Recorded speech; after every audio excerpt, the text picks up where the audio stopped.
Creator, may your spirit and guidance be in us as we work for the benefit of all our people, for peace and justice in our land, and for the constant recognition of the dignity and aspirations of those we serve. Creator, may you also watch over the people of Ukraine during these troubling times. Our hearts and minds are with them as through their struggles. Thank you. Amen.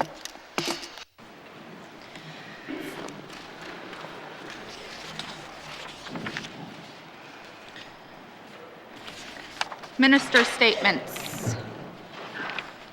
Minister for Northwest Territories Housing Corporation.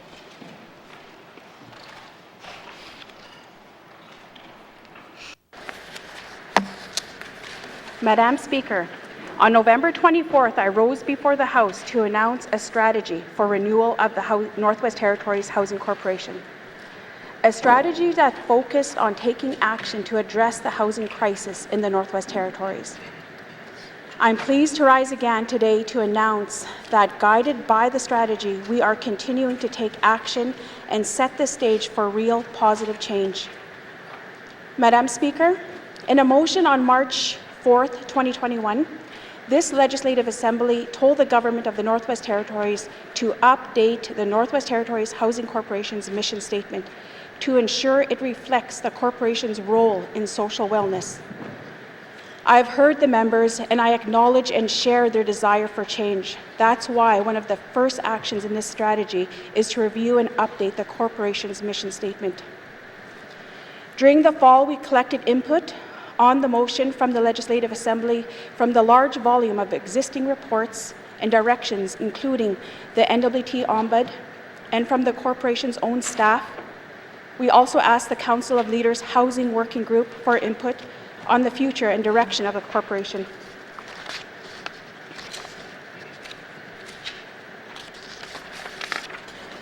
This input has resulted in its mandate for the housing corporations, composed of a new statement of mission, values, and a vision. Madam Speaker, the corporation's new mission focuses on the well-being of individuals, on fairness, and on providing support to those most in need. Recognizing the housing corporation is about more than building houses. We are part of an integrated support system composed of other government departments and partnerships. At the time, limited resources, we need to focus that supports on those who are most in need. The new mandate also describes 6 values to guide the corporation. They are client-focused, accountability, reconciliation, collaboration, innovation, and sustainability. Madam Speaker, these values reflect a more modern and client-focused approach to the work of the corporation. Finally, Madam Speaker, the mandate includes a vision statement, which until now was missing from the Housing Corporation's mandate. The vision recognizes that meeting the territory's housing need is bigger than any other single government or organization. It is critical that we work in partnership with the Indigenous groups, the Government of Canada, community governments, and other stakeholders to reach our housing goals. Madam Speaker, I realize that some people might say that a new mission, values, and vision for the corporation is just a piece of paper. People may ask, what real impact will the mandate have on the ground for residents and communities across the Northwest Territories?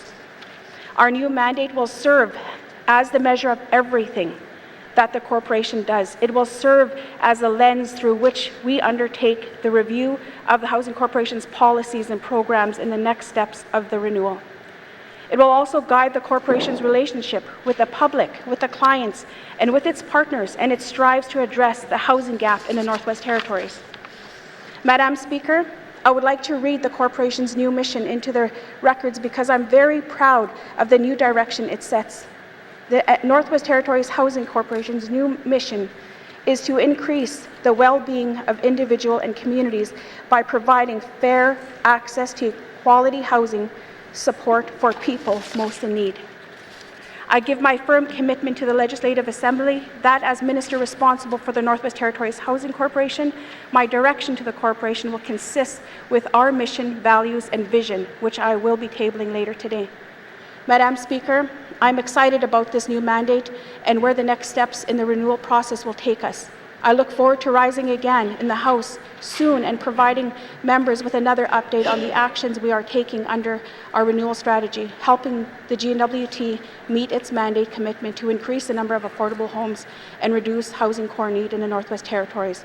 With this, Madam Speaker, I would like to thank the staff of the Northwest Territories Housing Corporation and all stakeholders and Indigenous groups that have taken part to make this document and for me to table it today.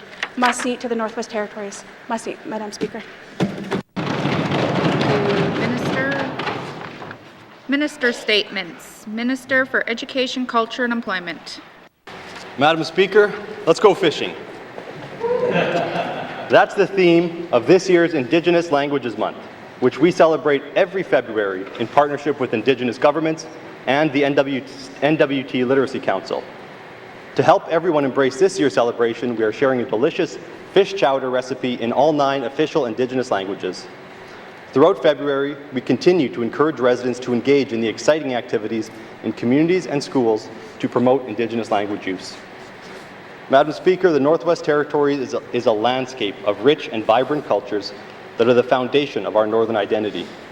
Our 9 official Indigenous languages capture the diversity of our territory and make it truly unique. As leaders and residents, we share the responsibility of revitalizing our Cree, Inuvialuit, Dene, and Métis cultures and languages through education and practice.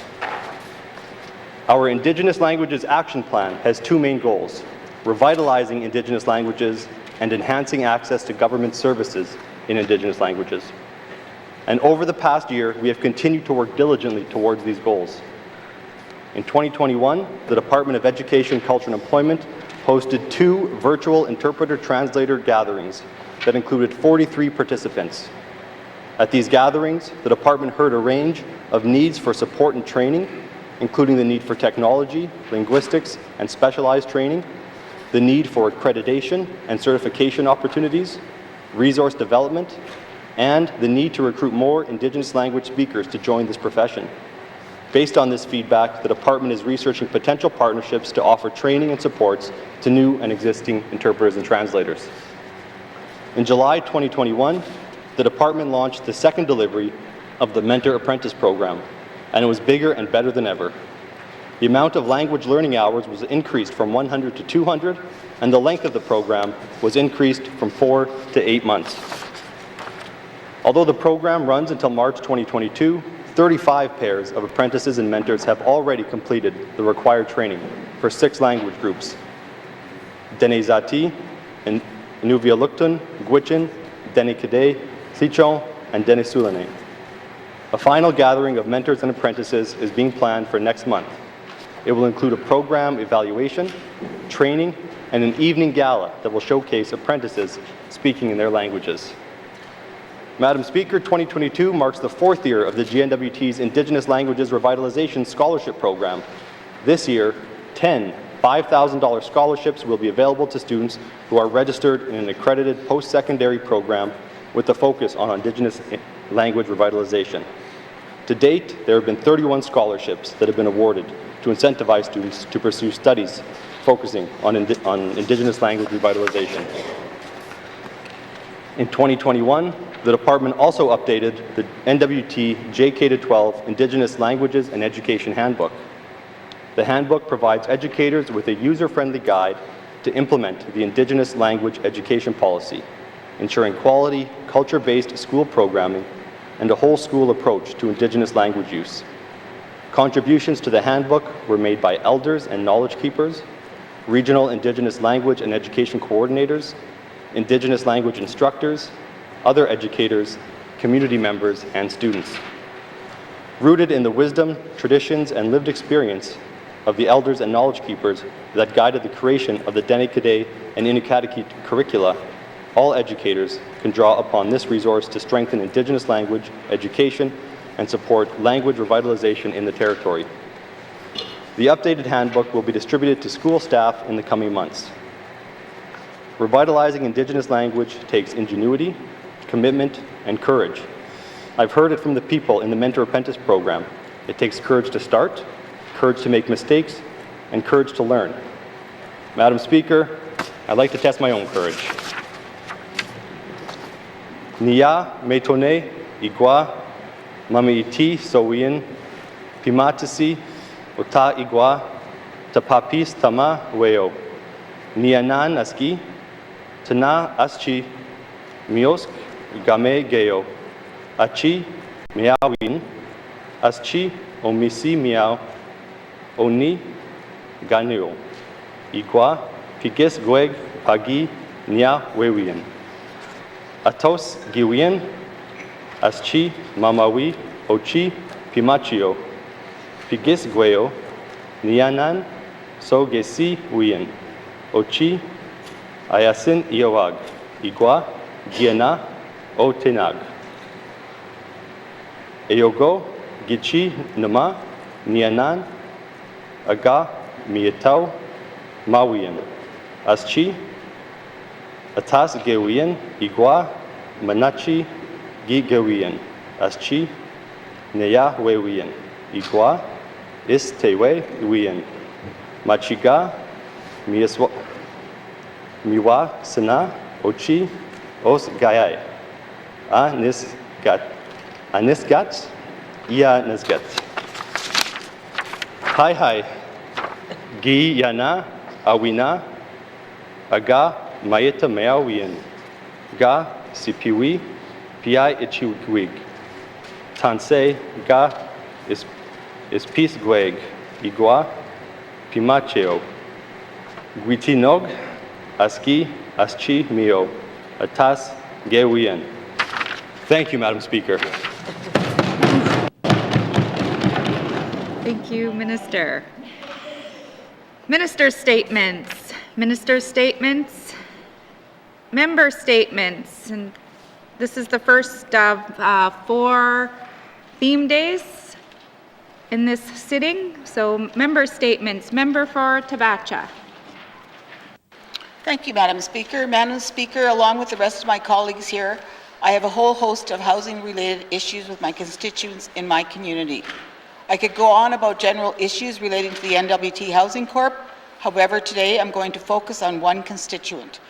This is an elderly man who's nearly 80 years old and has been dealing with increased health problems, including a recent heart attack and even contacting COVID-19.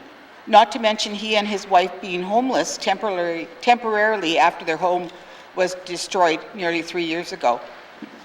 Madam Speaker, this constituency endured a tornado in June 2019, which severely damaged his home to the point that it was unlivable. In other words, his home was totaled, and since that time, his life has been turned upside down in dealing with the after effects. Since I was elected, I've been doing everything I can to help with this situation. I've gone to the housing minister at least a dozen times, trying to get this constituent fair treatment in the aftermath of the natural disaster. Madam Speaker, after this constituent's home was destroyed, the Northwest Territories Power Housing Corp did an assessment of this property and gave him a very low ballpark offer to purchase his land. Then he was put into public housing unit, but his rental costs have been very high for him to manage. In fact, there's a major discrepancy regarding the level of rent he's currently paying. Based on the Housing Corp's own pamphlet on public housing and subsidized rental housing, he's paying too much for his monthly rent under his current monthly income. Even with the combined income of his spouse, my constituent is still paying more than he should be. Madam Speaker, this is someone who has worked 44 years for the territorial government in various capacities. He was a devoted public servant who did everything right to provide for himself and his family. But he's been receiving the short end of the stick in his dealings with the N.W.T. Housing Corporation since his home was destroyed. To treat a former long-time public employee and a residential school survivor like this is not acceptable. To make matters worse, this whole experience has made my constituent go into debt, as he's always been supporting his family with various costs, including post-secondary education. Madam Speaker, I seek unanimous consent to conclude my statement. The member seeking unanimous consent to conclude her statements, are there any nays? There are no nays. You may conclude your statement. Closing, Madam Speaker, it is not right at all for our government to treat this constituent's situation of a natural disaster in such a different way compared to other victims of natural disasters in the N.W.T. I'm grateful that the flood victims of Fort Simpson and Jean Marie got complete compensation there. The same treatment should be extended to my constituent because it was an act of God and should be treated as a natural disaster. My constituent is sad and he feels he has been forgotten. I will have questions for the Minister of Housing later today. Thank you, Madam Speaker. Thank you. Member statements. Member for Hay River South. Thank you, Madam Speaker.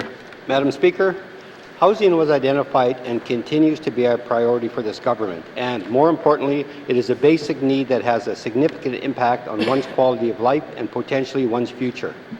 This government, with all its good intentions, has made minimal progress over the last several decades on meeting the housing needs of Indigenous people in the Northwest Territories, and we continue down that same path.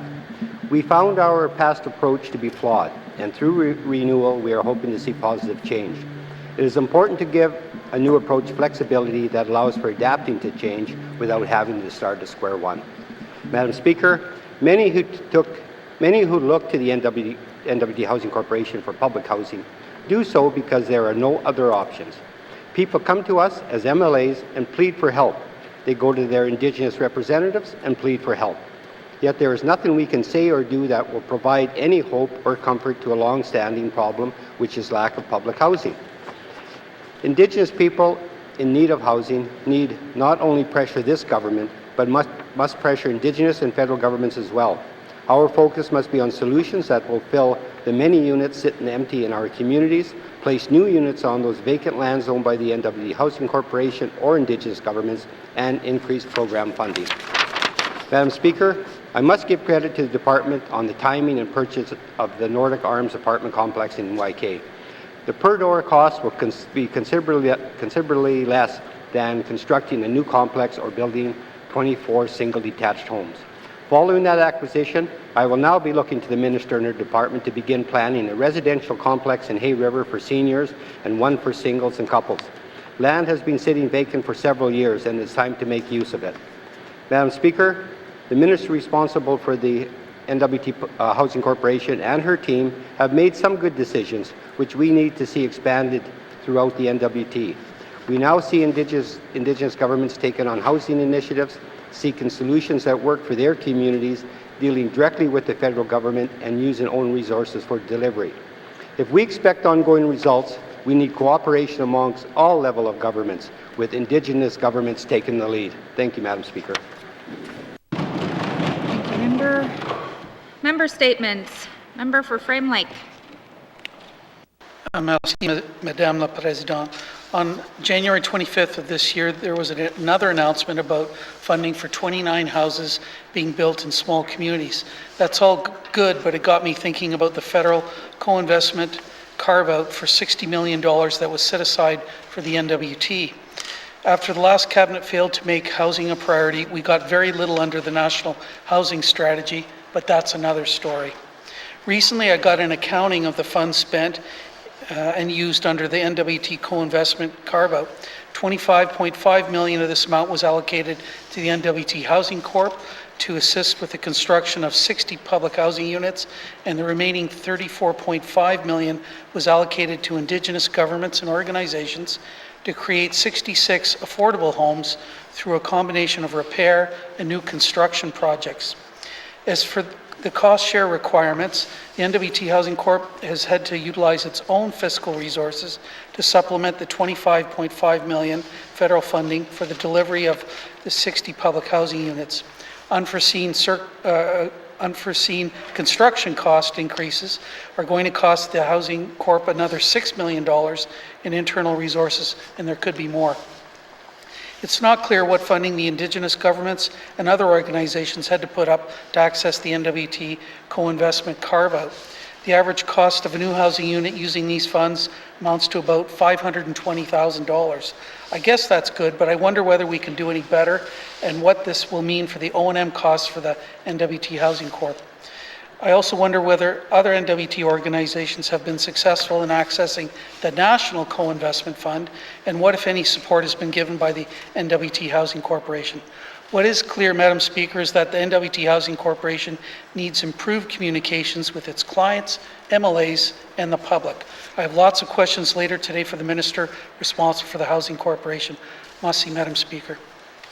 Thank you. Member statements. Member for Nunavut. Thank you, Madam Speaker. Today I'll continue to talk about the needs of my riding of housing. Recent survey shows the population of Polituk has increased by 33 people and it's up to 298. But unfortunately the survey showed that the number of houses in the community has declined to 8%. Currently 81 homes in Polituk for 298 people. Where these 81 homes, 23 of these units are in core need, Madam Speaker. That means that either the home is not adequate, affordable, suitable for people to live in the community. Yesterday we heard from the Minister we had 15 people. When asked, we have 15 to 17 people on the wait list. But I'm hearing different. I'm hearing it's almost up to 28 people in the community, which is around 5 families, Madam Speaker. Almost 10% of the community is essentially homeless and couch surfing. So what a significant number of people without homes, which leads to overcrowding and just hardships, pressure on everybody. 2019, 16% of the homes in Polituk, 6 people or more living inside. That was nearly 13 overcrowded homes in the community. Madam Speaker, Polituk, we have 81 homes, 298 people. 81 of those homes are, 23 of those homes are not adequate or suitable, but we're still using them and we'll keep fixing them. We have to give those units to the community, to the people that want to take over those houses so we could add into the housing core, Madam Speaker. Again, 15 to 17 people, and the community says 28, that people in core need of housing. Under the United Nations Act, 130 litres of water per day, per person. And our government gets $35,000 a year to provide service for every constituent and across the territory. We need to start working together to getting housing core need in our communities. And then, like I said yesterday, Madam Speaker, in my member statement, that we have to look at a different way. We have to get N.W.T. Regional Corporation with where I'm from, and that's N.W.T. and the community corporations to get on board, to start pushing to get houses for the community and working together for a stronger and better both for Delta and N.W.T. Thank you, Madam Speaker. Member statements. Member for Great Slave. Thank you, Madam Speaker. Madam Speaker, Northview Real Estate Investment Trust, or REIT, was formed in 1986 by former N.W.T. civil servants that eventually evolved into a publicly traded company, allowing individual investors to buy shares in real estate portfolios. Northview holds thousands of residential and commercial units in Yellowknife and Iqaluit. Sources vary on how much they own, but it's estimated to be between 50 to 80% of the rental market. In 2018, 28% of Northview's operating income was derived in Northern Canada. REITs are recognized as financialized landlords and the largest landlords for multifamily rental units across Canada, with the most significant penetration into markets with weak rent control. In a recent study of tight rental markets like those in the north, it is stated that REITs do the minimum to maintain their buildings while charging higher rents because tenants are desperate. This leads to issues with mold, water damage, pest infestations, and all kinds of frustrations, as people have no other choice. On November 2nd, 2020, Northview Apartment REIT was purchased by 2 Toronto firms for $4.9 billion. The purchase was considered stable as 66% of their leases held in the territories were secured by government or credit-rated corporations. Rent was increased across the board by $300, and with the control of so many units, the market price has continued to skyrocket in Yellowknife well beyond affordability. In Yellowknife, nearly 35% of the entire housing stock was built before 1980, and another 45% was added during the 80s and 90s. With supply chains increasingly disrupted through the pandemic, the cost of construction materials and supplies required for housing construction and maintenance have continued to rise, driving up housing prices to unaffordable levels. The average home price in Yellowknife rose to just below $486,000 in 2021, an all-time high, with average sale prices increasing by 22% year over year. In 2018, the City of Yellowknife conducted a point-in-time homelessness count and found that 338 people were experiencing homelessness in the city, with a significant overrepresentation of Indigenous people, particularly children and youth. Madam Speaker, I seek unanimous consent to conclude my statement. Thank you. The member is seeking unanimous consent to conclude her statement. Are there any nays? There are no nays. You may conclude your statement. Thank you, Madam Speaker. 42%, or 142 of those enumerated, were aged 24 or younger, with 104 of those being children under the age of 18. Significantly, the count identified that 90% of the city's homeless identified as Indigenous, compared to the city overall at 23%. A large portion of the homeless in Yellowknife are from other communities, due in part to inadequate housing in those home communities. The terrible state of our housing market means that for far too long, residents, and in particular Indigenous residents, have had to choose between a roof over their heads or feeding their families. A choice that, in my opinion, is impossible to make and should be a source of deep shame for our government and nation. Thank you, Madam Speaker. Thank you. Member statements. Member for Decho. Merci, Madam Speaker. Madam Speaker, within the Northwest Territories Housing Corporation, there's always been concerns about the rising costs of electrical power and heating fuel usage to all their rental units. I believe I've offered up suggestions as to how to combat the fuel usage and the rising cost of diesel fuel in the past by incorporating wood pellet boiler systems to their units as a central unit, which when a central heating system is set up, it can heat up to multiple units. And I'm not talking about the apartment buildings. This is like replacing, if you have 5 houses, you got 5 furnaces, you got 5 fuel tanks, that's a lot of fuel usage. When you put a central heating system like a wood pellet boiler, you can connect all 5 units, which is saving you, you can realize significant savings then. Because, biomass district heating systems reduce, reliance on imported fuels, reduce fuel consumption, and provide, significant savings overall to the utility costs. And it's known to cut greenhouse gas emissions, which we're trying to reach at some point.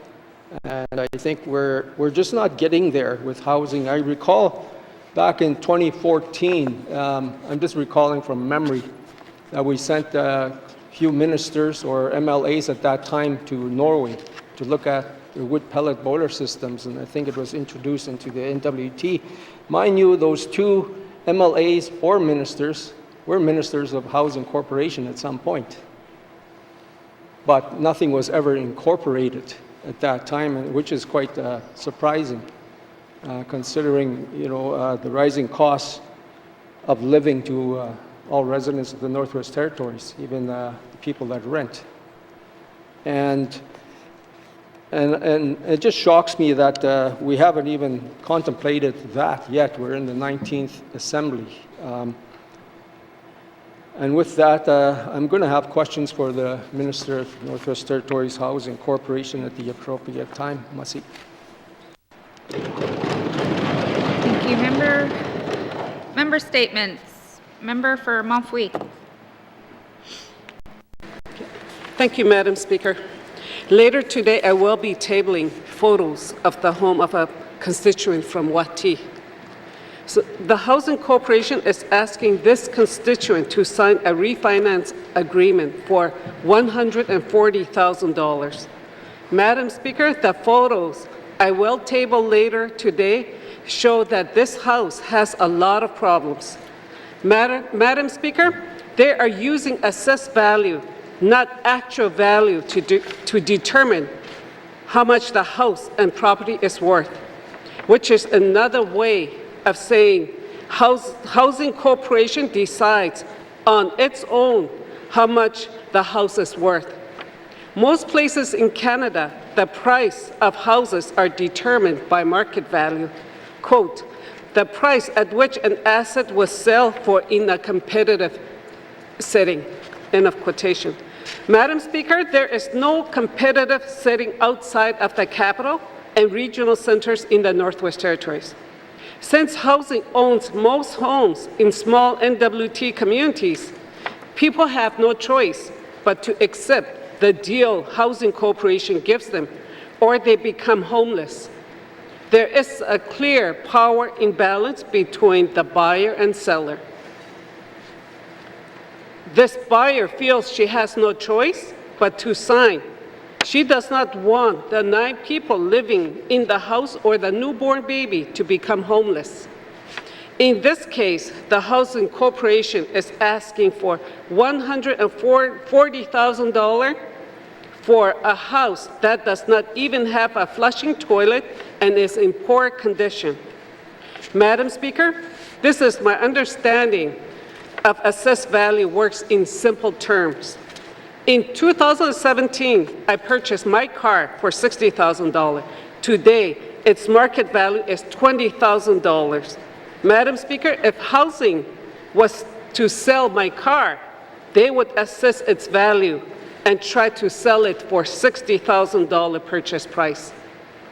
It is unfair for the person buying the car to pay more than $20,000 market value.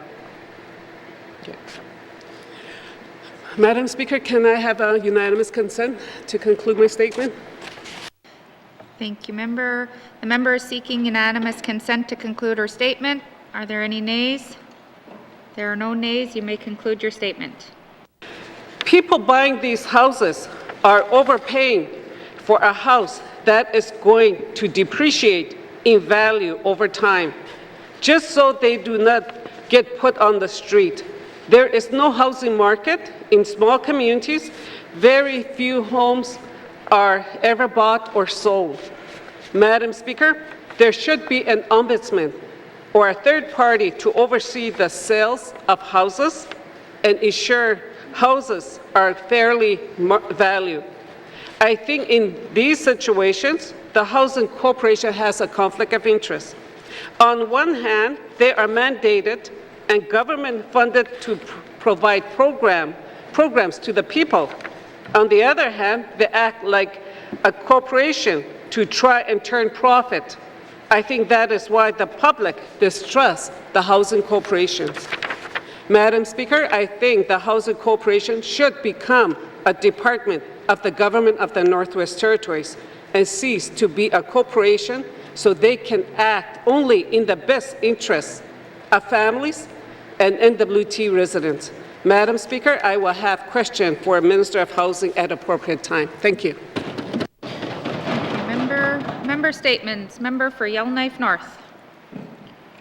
Thank you, Madam Speaker. When providing public housing, the government should not be paying market rent. However, Madam Speaker, as we know, right now, in order to get an income assistance housing allowance, you must be placed on a public housing waitlist. Why is this? It's because we know providing people housing in public housing that we own is cheaper than paying market rent. Yet despite this, presently income assistance is paying market rent for 885 people at a cost of $7.3 million a year. Additionally, our own Housing Corporation is paying another $3 million in market rent to Northview instead of building public housing, Madam Speaker. We need to build and own and operate more public housing. We hear this continued concern about operations and maintenance. Where are we going to find the O&M money? Well, it's in the EC&E income assistance budget presently, Madam Speaker. There is $7.3 million of operating money that we are giving to private landlords, predominantly in Yellowknife, predominantly to Northview, which could be hundreds of public housing units built. I will have questions for the Minister of Housing about whether and when we are going to build some more public housing and actually put an end to our public housing waitlist, which right now is simply being paid at market rents well above what the rate should be. We save money by building housing. We save it in health, we save it in justice, and we save it in income assistance. Thank you, Madam Speaker. Thank you, member. Member statements. Member for Cam Lake. Thank you, Madam Speaker. Yesterday, as my child got dressed for hockey, children in the Ukraine braced for war. As Russia makes the worst kind of history, we must grapple with the best way to be activists for humanity. Again, we face the interconnectedness of the world. 2 years ago, I stood in this House and spoke about the rising costs of construction, healthcare, and the vulnerability of the North to surprise events, ranging from faulty sterilization machines at the new hospital to climate change, a global pandemic, and now a war that will continue to escalate costs and uncertainty everywhere. We need to approach this vulnerability differently, or simply be overwhelmed by it.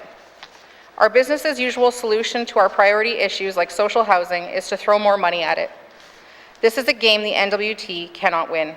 Supply chain disruptions, labor shortages, and unpredictable inflation will keep us chasing escalating capital and operating costs with little hope of keeping pace. In addition, housing cost challenges across the territory will have huge impacts on housing costs in Yellowknife. We need different solutions. CMHC recognized this issue through yesterday's $80 million announcement to drive innovation specific to northern housing logistics, supply chain, and trained labor issues. They recognize building housing the way we are doing it today isn't working. Working within our budget requires creativity, trusted partnerships, and collaborative leadership. Madam Speaker, the Housing Corporation told this House during our first budget cycle the solution to our northern housing problem is $500 million or partnerships, and preferably both. The federal $40 billion national housing strategy has made it clear they would like to work with Indigenous governments and NGOs to get this money moving across Canada. We must facilitate those partnerships. Examples of successful public-private partnerships for public housing exist across Canada. Cooperative ventures between the public and private sectors and Indigenous governments are building on the expertise in each partner to share cost, revenue, and responsibility. Fair financial relationships between all parties need to be signed with a common unified goal of housing as a fundamental factor of thriving communities. Examples of this already exist. The Housing Corporation has transferred vacant stock to Indigenous organizations to renovate with federal dollars, transferred land to NGOs for federal capital grants, and has worked with viable and profitable third-party construction companies to build housing, while the corporation takes on the long-term obligations of operations and maintenance without the capital cost. Everybody wins, but no one does it all. Madam Speaker, I speak unanimous consent to conclude my statement, please. Thank you. The member seeking unanimous consent to conclude her statement. Are there any nays? There are no nays. You may conclude your statement. Thank you, Madam Speaker, and thank you, colleagues. These are all great examples, but they are exceptions rather than the rule, Madam Speaker. Finding and supporting these partnerships need to become our priority number one. Thank you.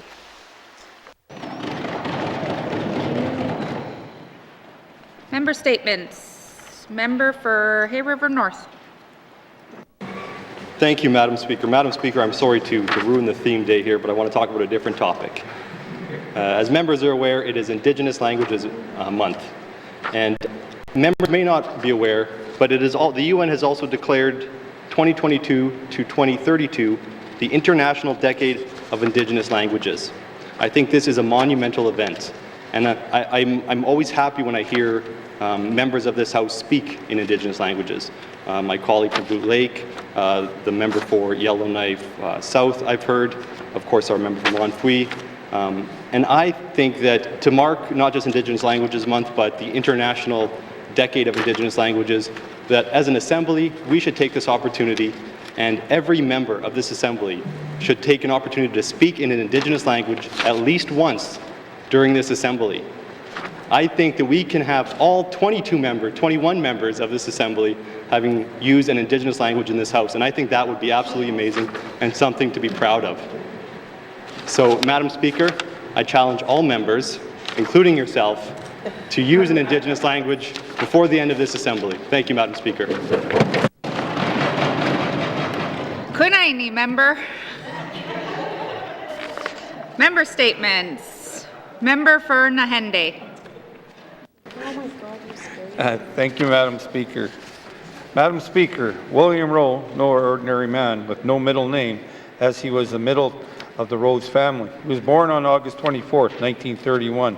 His mother said she ran out of names and one was good enough. That was Bill, one of a kind, but so unique that you would always remember him. Son to Joseph and Marianne Rowe, he was the brother to 11 siblings, father to 6 children and many grandchildren and great-grandchildren. He would always say his best accomplishment was his family. Bill left home at the age of 17 to find his way in the world. He was fond of mechanics and had become successful as a general contractor and founder of Rose Construction and J.M. Ranch. On January 28, 1953, Bill married a foxy red, a red fox, Rita Ruth Lockhart, and they had many, many ventures for 67 years together.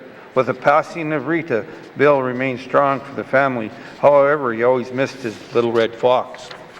Bill and Rita spent 30 years in the north, over 40 years in Berwyn, Alberta, where their home was and the place that they captured their heart.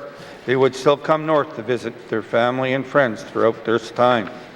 During his service, the family passed on the following message to his neighbors and friends. Their father wanted them to know how much he respected and truly valued their time, friendship throughout his life. Bill lived by the golden rule: treat one another as you wish to be treated. He loved to laugh, a beer, and his friends and family. Mr. Speaker, I had the honor of knowing Mr. Bill Rowe throughout most of my life, and I can say he did live by his golden rule. Mr. Speaker, Madam Speaker, he will be missed by his children, their spouses, and all their family. Thank you, Madam Speaker. Thank you. Our hearts and prayers are with the family. Member statements. Member statements.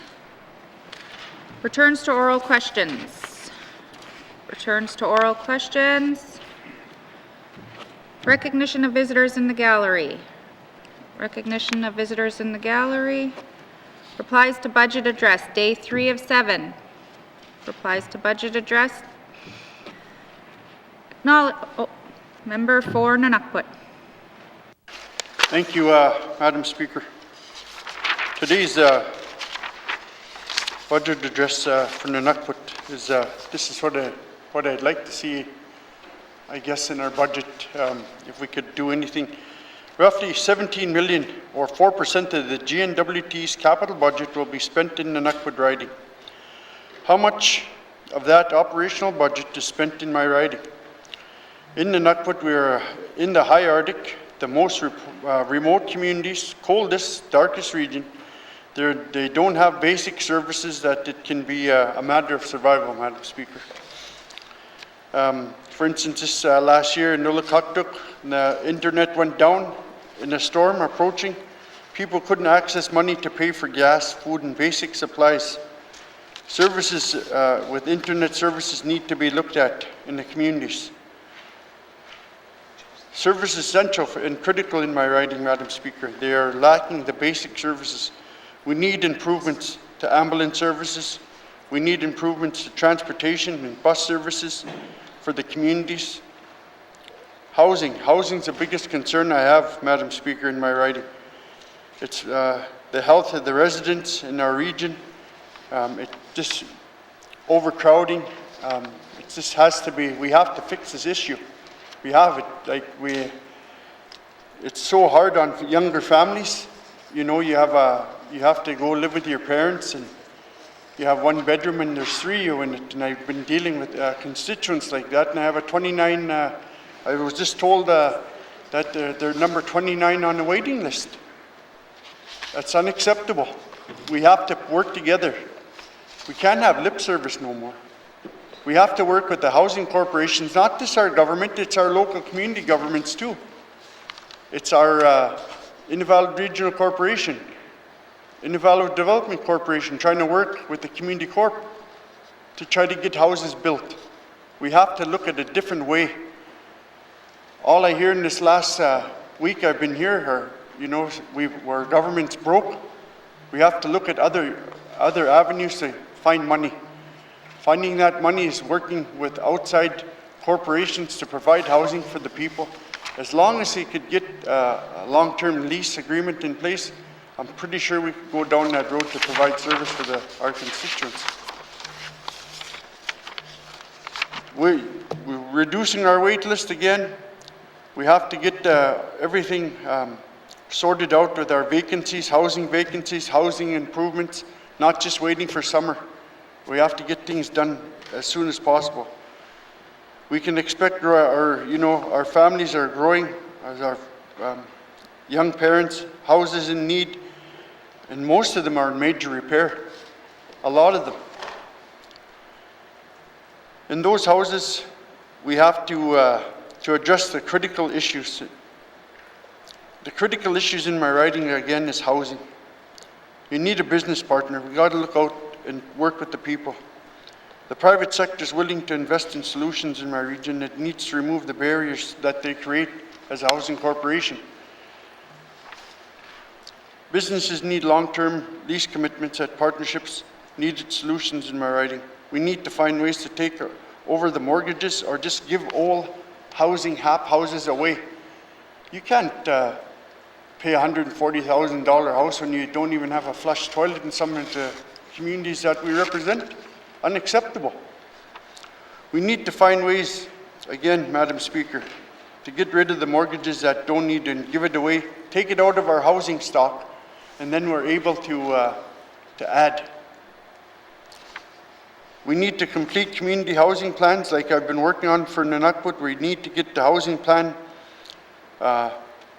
set for each community that we represent, and getting our housing board, not the local housing board, but a board that could work with the community corp and liaison in what's needed in that community, especially elders facilities, because I got an aging population now in my riding. I have people with dementia. I have 5 or 6 people in one of my communities that I represent that will be getting moved to N.W.T. to long term, and as soon as that happens, that's no good because you'll never see them again. Housing, Madam Speaker's primary concern in N.W.T. After housing, the N.W.T needs to rethink our mental health supports. We need to do more counseling available. Feet on the ground, people being hired from outside, don't have to be government people, employees. Empower our own people, send them out for training to get them empowered to help our own. I think that's one of the best things I heard today in one of our meetings. It's always good to hear somebody from the outside, but we still have to work together to try, live together. It's not, we live it every day, Madam Speaker. In the communities we live in. When I go home, when I leave Yellowknife, we don't have Starbucks or KFC or no essential. Our people call it essential. We have a northern store, Stanton. We're happy with that, and we make do. But at the end of the day, we have to provide service. Like I said earlier today, our government gets $35,000 per year per person in the Northwest Territories, and not all of them are getting access to that and being served. 130 liters of water a day, they don't get that because housing budgets, because it's the local housing authority. They're budgeting so much because they get so much to provide service, and there's only supposed to be so much in that unit. But when you're overcrowded because you have nowhere else to go, you're going to take them in. That has to be looked at. We have to really take a good hard look at what we're doing here. We need that hands-on approach for, in our riding, our high rates of suicide. That has to be looked at, and I'm really happy to hear that there's places that their ministers willing to work with to get our young youth help and bring people in to help us in our schools and that. And so I'm really looking forward to that. Madam Speaker, we need to make sure our residents have a house to live in and hope in their lives for a future. My dad always said, you have a roof over your head and you've got food in the fridge and you're capable of working, you got it made. We don't want much. But the housing units that we do have to be livable and have to, be there. We have to be there for the people that we stand here in the House every time, and we get, most of the time, we don't like getting lip service. I always say lip service because it sounds good here on TV on the bites, but when it's time to get the work done, we have to really push. But now I know my the ministers that I'm working with, I know that they want change and I know that they want to do good. So we got 18 months, I think, left to try to do that, to represent and to get houses, elders facilities, private business to come up. And we have to work together for the betterment of the people and making sure that everybody's working together for the common good. And, you know, I just, in conclusion, Madam Speaker, we just, the biggest thing is working together again. Can't say it loud enough. Work together, get it done. No more talking. We got the money there, spend it. And thank you, Madam Speaker. Thank you. Replies to budget address. Replies to budget address. Acknowledgements. Acknowledgements. Oral questions. Member for Hay River South. Thank you, Madam Speaker.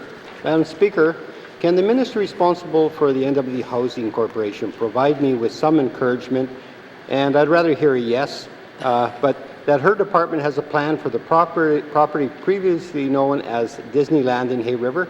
This land has been sitting vacant for several years and was, as I understand it, to be used for multi-residential seniors use.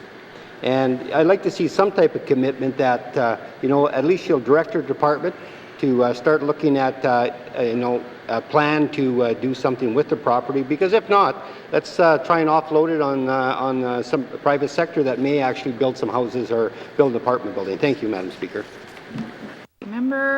Minister responsible for N.W.T Housing Corporation.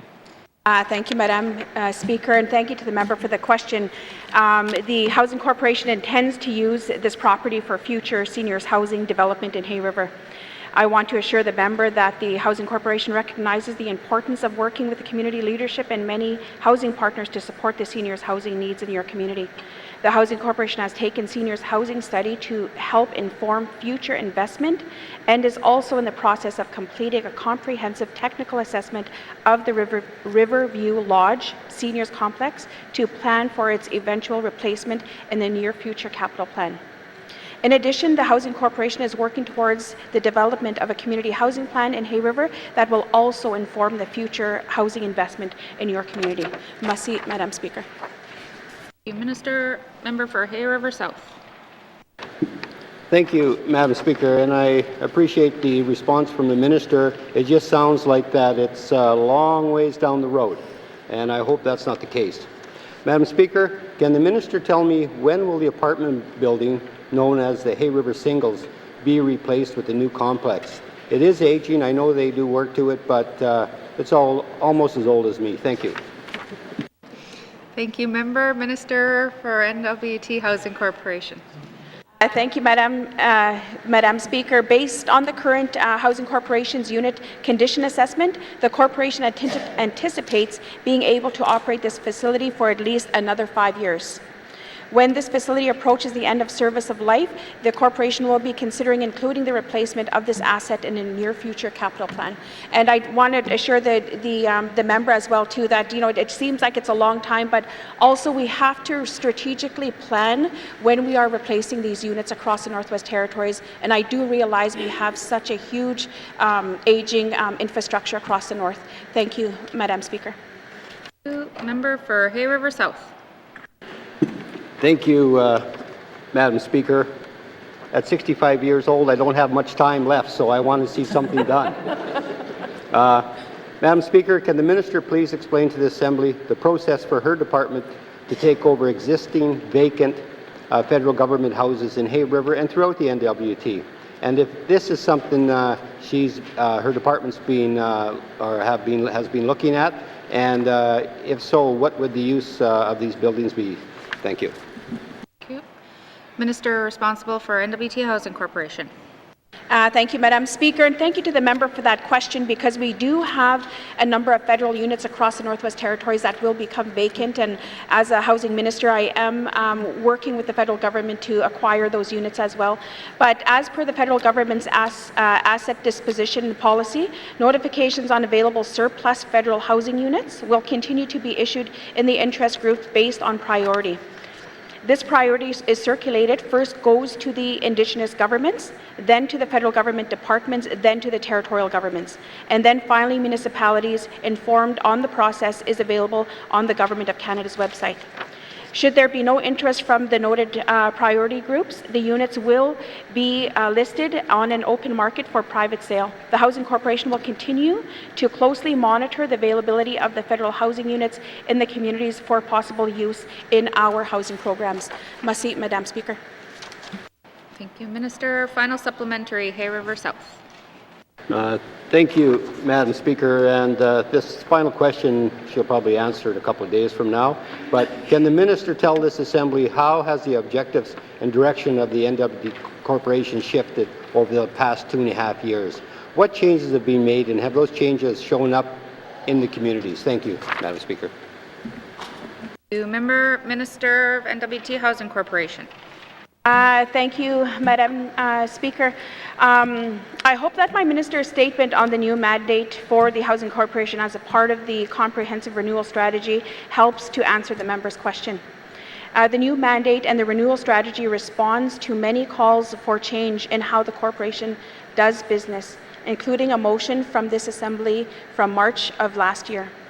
While overall of giving more Northerners have access to urgently needed housing remains the same, our new mandate will make us more effective in getting there. We will be building on some success, including the unprecedented level of new housing delivery currently underway.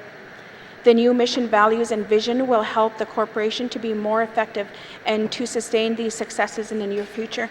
I just also wanted to highlight to the member that this is the largest housing delivery that the Northwest Territories has seen in decades. And born and raised here in the Northwest Territories and still seeing the Weber units that we are still renting, we try to put those forward and ahead so we could plan for repairs for those units to extend the life of them. To date, we are going to be seeing 90 units, a 90-unit delivery throughout the Northwest Territories. And I know this is not going to solve our housing issue, but it's a great start for the Northwest Territories to be accessing these units, and for the federal government to come and partner and work with us as well too. We would be able to deliver these units on our own with the budget that we currently do have, and I just want to thank the federal government for working with the Northwest Territories as we continue to lobby them and recognizing our housing crisis in the Territories. Merci, Madam Speaker. Thank you, Minister. Oral questions. Member for Great Slave. Thank you, Madam Speaker. I also would like to ask questions of the Minister of Housing. In the government renewal strategy process that the Housing Corporation is undertaking, how is the department going to work with the private sector to address the skyrocketing cost of housing in the North? Is there a plan to diversify where those leases are held and to build new housing units? Thank you. Thank you, Member. Minister responsible for N.W.T Housing Corporation. Thank you, Madam Speaker. The corporation fully complies with the N.W.T's procurement policy by utilizing an open, fair, and transparent public request for proposal process when procuring its leased housing units. These public requests for proposal are open to potential landlords, including development corporations and nonprofit organizations. And I just also want to include that since I've had the portfolio, that we've strategized on how we are going to be looking at the housing delivery in the territories, and I just want the member to just express to her that I understand that there's a huge need looking at the leases in the territories, but also looking at the limited availability that we have here in Yellowknife as well. Thank you, Madam Chair. Madam Speaker. Thank you, Minister. Member for Great Slave. Thank you, Madam Speaker. I appreciate that, but I mean, if we have an open RFP process, but there's only one landlord, it's pretty much guaranteed where it's going. So just a comment. An issue we hear time and again as MLAs is the lack of land that is available for development in the North. So what is the department and the minister doing to work with N.W.T colleagues on getting that land transferred to the cities or the communities for development? Thank you. Thank you. Member Minister. Thank you, Madam Speaker. Just to comment on the question asked previously, that the Housing Corporation is interested in, if there is additional landlords that are out there besides Northview for the Yellowknife area, that I'm interested in having those conversations and really a description of what it is that they can offer the corporation and the territory as a whole. And also specifically to talk about the question in regards to land, I would have to get back to the member because there is such levels of transfers that need to happen prior to a transaction such as that happening. So I have to get back to the member. Thank you, Madam Speaker. Member for Great Slave. Thank you, Madam Speaker. Yeah, that's fine. I do recognize that it's a complex situation. As I spoke to earlier in this session, constituents want to see social programming available on-site in their buildings, such as the model at YWCA's Rock Hill House. So is the department working to identify spaces within existing leases and buildings to be used for integrated service delivery and social programming? Thank you. Thank you. Minister responsible for N.W.T. Housing Corporation. Thank you, Madam Speaker. I just want to highlight to the member as well that I will be tabling the strategy for renewal for the Housing Corporation, and we've taken all of the comments that I've heard from the other side and lobbying for housing and to improve the housing programs throughout the Northwest Territories, and that we are looking at reviewing our programs and policies as well too, and how I can work with my colleagues in delivering those programs to meet the needs of low-income housing clients. Thank you, Madam Speaker.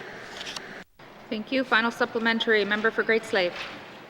Thank you, Madam Speaker. I will also be tabling a document today which has some commitments about availability of social programming for youth, so I hope that the minister will take a look at that. My last question is that in my riding I have 2 vacant lots where apartment buildings once stood, Rock Hill and Polaris. Both were lost to fire, significantly reducing the available units within the city. Is there a plan to rebuild on the N.W.T. owned Rock Hill lot or to purchase the lot of the former Polaris building for social housing? Thank you, Madam Speaker. Thanks. Thank you. Minister responsible for N.W.T. Housing Corporation. Thank you, Madam Speaker, and thank you to the member for the question, because I had the similar question in Hay River South as well too, in looking at replacing units throughout the territory, but also looking at vacant land.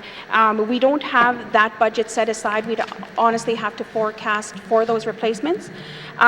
With a significant level of affordable housing projects occurring under the federal government programs, such as the National Co-Investment Fund Program, the Housing Corporation's current public housing delivery, its focus on smaller communities for this government.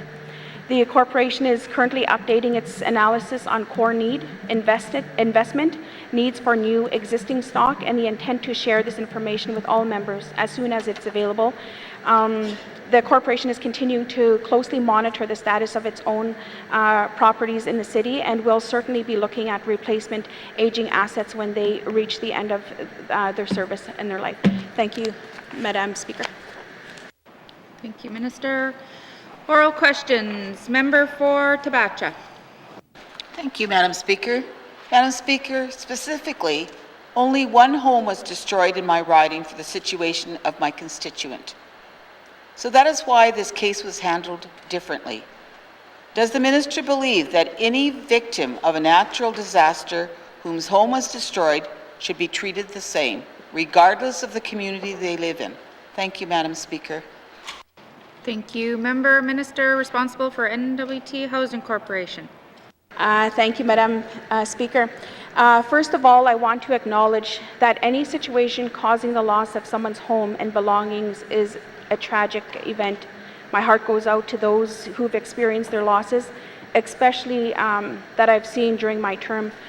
During my term, I've seen a number of fires that have taken homes throughout the Northwest Territories, and the corporation has tried to work with those clients and trying to help them to get them housed immediately. In this case, where is a wild spread of a natural disaster, the assistance is offered through the disaster assistance policy through MACA. The incident that the member refers to was deemed not to be widespread natural disaster, and therefore that policy did not come into effect. For the corporation, we are responsible for our units in these situations. So far, for an example, in Jean Marie, where 4 Housing Corporation owned units were impacted, the corporation took responsibility for repairing and replacing those assets. Personal losses from the tenants in those homes would be dealt with through the disaster assistance policy and not by the corporation. For private homes, the primary relief available repair by typically do not replace private homes that are lost in natural or man-made disasters. Examples, house fires. But like I had said, that the corporation, when we hear of these emergencies, the local housing authorities do reach out to the clients and do try to allocate them units as soon as possible. And where we would avoid putting them on the wait list, we would treat this as an emergency. And for somebody who had been on the wait list for the past 3, 4, 5 years, 6 months, whatever, we would making sure that we address those emergencies accordingly. Thank you, Madam Chair. Thank you, Minister. Member for Tabacha. Madam Speaker, can the minister tell us if the N.W.T. Housing Corp considers natural disasters that destroys people's homes on a case-by-case basis, or is there a uniform approach from the N.W.T. Housing Corporation in dealing with people's homes destroyed by natural disasters? Thank you, Madam Speaker. Thank you. Minister for Northwest Territories Housing Corporation. Thank you, Madam Speaker. We don't have a policy that guides us into those type of emergencies and replacing private homes. We are responsible for our own assets where they're damaged by natural disasters. The corporation would try to replace those homes, or else they would have to go on our next forecasted capital budget for those replacements. We have experience where we have lost our own assets and we're not able to replace those units as soon as possible.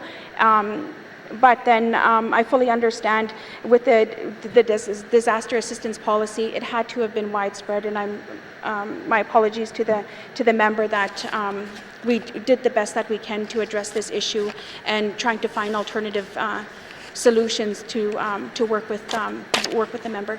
Thank you, Madam Speaker. Thank you, Minister. Member for Tabacha. Madam Speaker, can the minister tell us if the N.W.T. Housing Corp treats victims of natural disasters differently based on the type of disaster they were in, or are all victims treated the same across the board? Thank you, Madam Speaker. Thank you. Minister for Northwest Territories Housing Corporation. Thank you, Madam Speaker. The Housing Corporation has been consistent with our approach to the homes lost through disasters. The corporation does not hold responsibility for the loss of private homes. It is only a responsibility for the loss of its own properties. But like I had mentioned before, that we try to work with those clients and we try to find solutions for them, and to help them to get onto the wait list.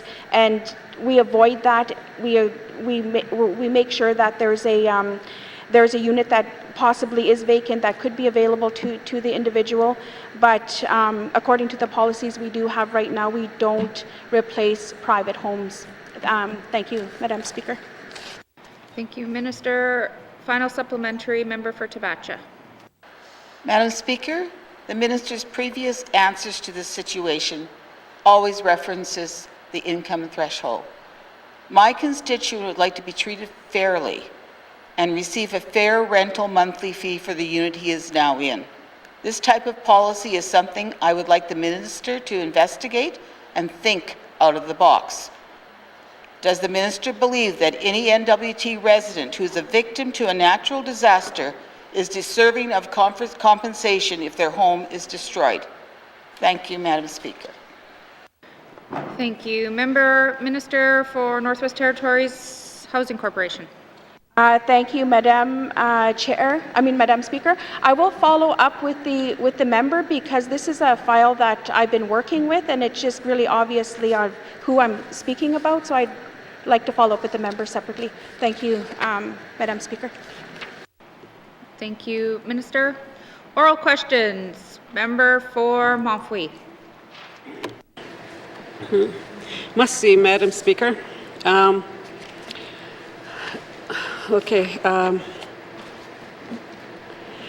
Speaker, Madam Speaker, this issue I'm going to talk about is regarding the people of the Northwest Territories. It is them that wrote this statement. They don't have a lot of job and they don't make very much money. And beyond that, and the people from Housing Corporation,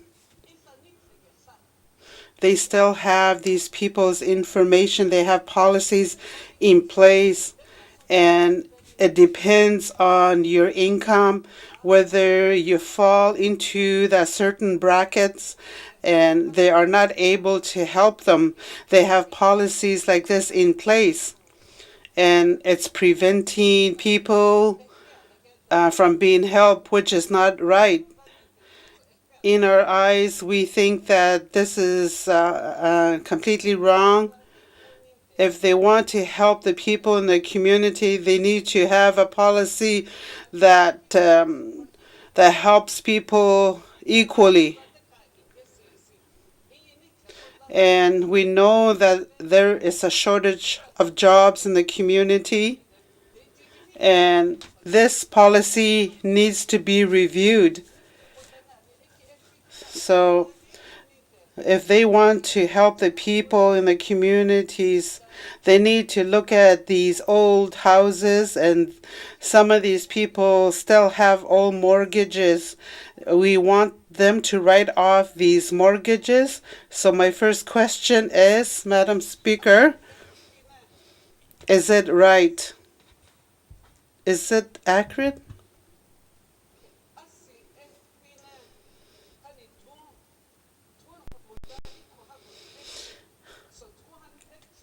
Is it right that some people are still living in a rental with no running water?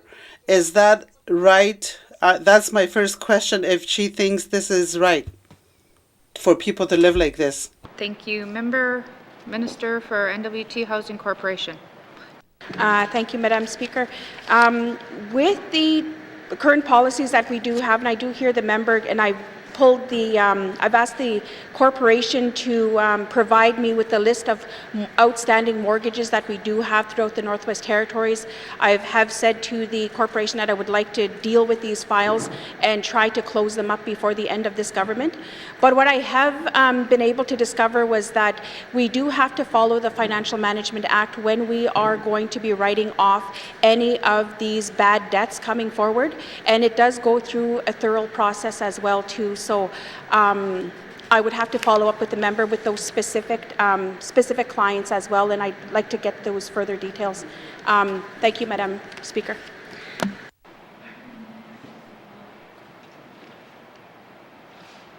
Thank you, Minister. Member for Montfouille. Merci.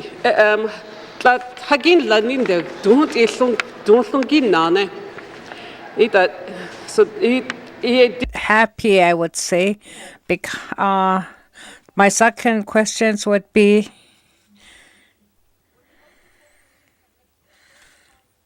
assets to ensure it is fair for both parties. Thank you. Minister for Northwest Territories Housing Corporation.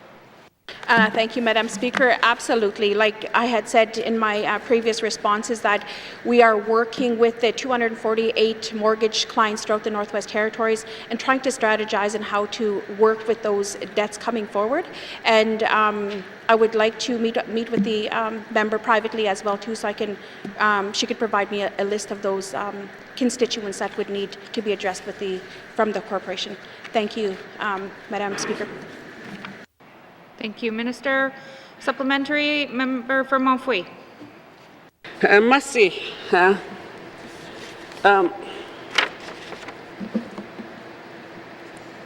Would the government commit to an ombudsman for the housing corporation so people's concern can be reviewed and reported on an independent third party?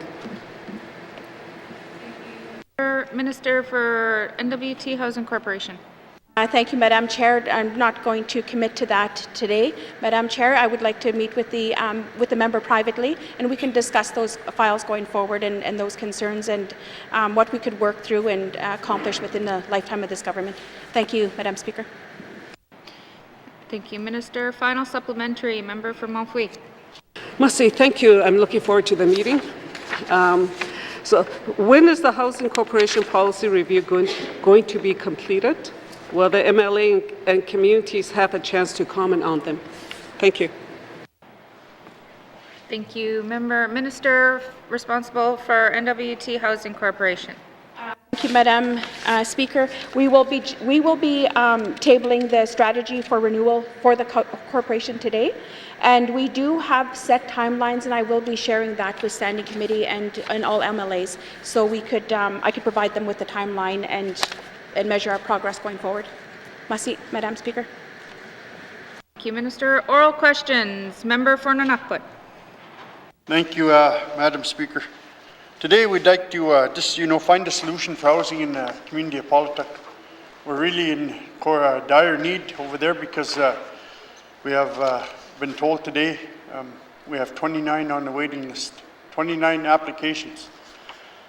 Madam Speaker, can the Minister commit to work with the community of Polituk for the housing solutions within the life of this Assembly and that the 28 people that need a home in Polituk? Thank you, Madam Chair, or Speaker.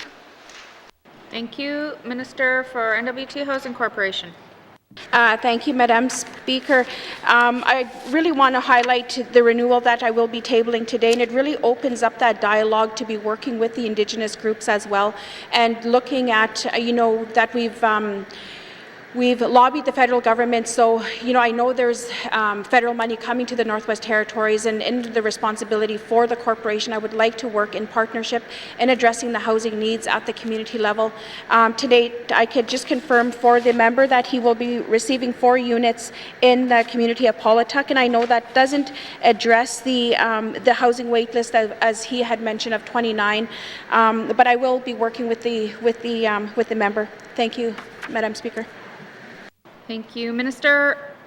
Member for N.W.T. Thank you, Madam Speaker. So, Madam Speaker, with the funding that the Indigenous governments got, $34 million into the N.W.T, how does it work in regards to getting them and holding them accountable for building units in our communities that need it, or do they just get to sit on the money and pop houses in regards to wherever they think they're in need, and we're in dire need now? So how does this government hold the Indigenous governments accountable for housing monies from the federal government? Thank you, Madam Speaker. Thank you. Minister responsible for N.T. Housing Corporation. Thank you, Madam Speaker. In respect, I would not, as a housing minister and part of the territorial government, I would not hold the Indigenous governments accountable in that way. I would like to approach engagement and partnership with the Indigenous groups and trying to find solutions at the ground level. I'm not sure of the number that they have for the federal money that they would be receiving from the federal government, but as we go forward, I would like to work with the Indigenous groups and work on their priorities as well. But not only that, I would like to share the information that we have as a housing corporation and what we've built in the smaller communities and how we can be working together strategically. Thank you, Madam Speaker. Thank you. Supplementary, member for N.W.T. Thank you, Madam Speaker. Madam Speaker, the co-investment fund is $34.5 million. We have to hold our local Indigenous governments accountable. I'm Indigenous, and we need houses in our communities. We need them sooner than later. They already got the monies. They've been sitting on it for a bit. I've been trying to get in contact with my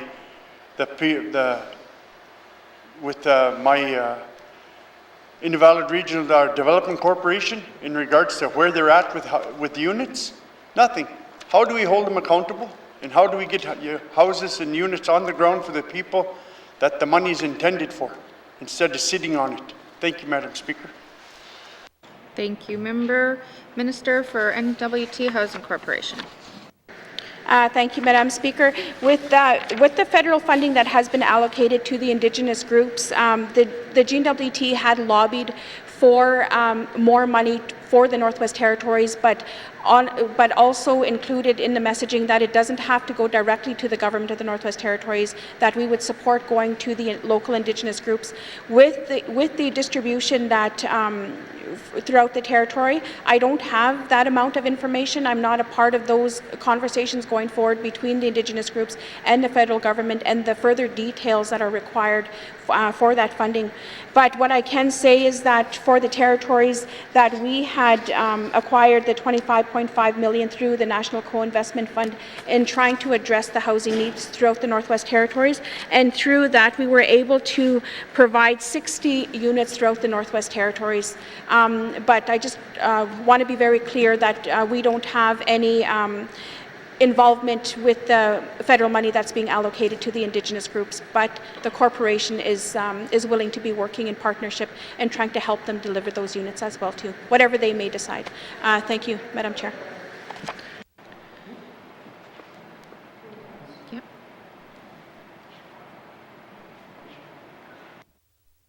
What is your point of order?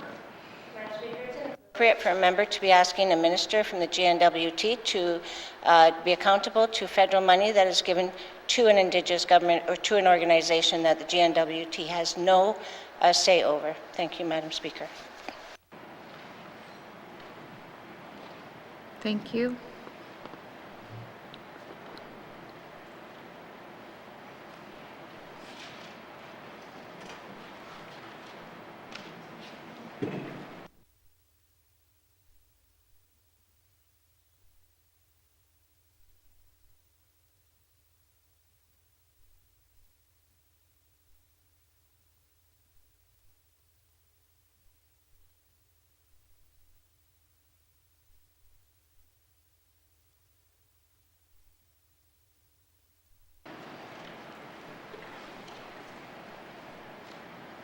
Thank you.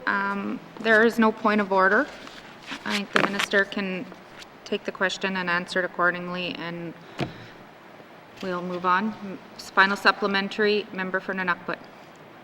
Thank you, Madam Speaker. Today, we're just short houses in the communities, and money's been given. We got, like she said earlier, 34 million, 66 houses for the Aboriginal government, and another 30 or 60 for our territorial government. 120 something units, Madam Speaker. We need units on the ground. We can't give lip service no more. We just need a timeline to work forward to getting this done. And I'm just trying to hold people accountable. It's our job. Thank you, Madam Speaker. Thank you, member. I didn't hear any question in that, so we'll move on. Oral questions. Member for Decho. Let's see, Madam Speaker. I know in the mission statement that the minister stated there, they used the word innovation, and innovation is always trying something new, and I hope it's just not putting new siding on a house, but I really am encouraged by that word, and it speaks well to the wood pellet boiler systems that I bring up.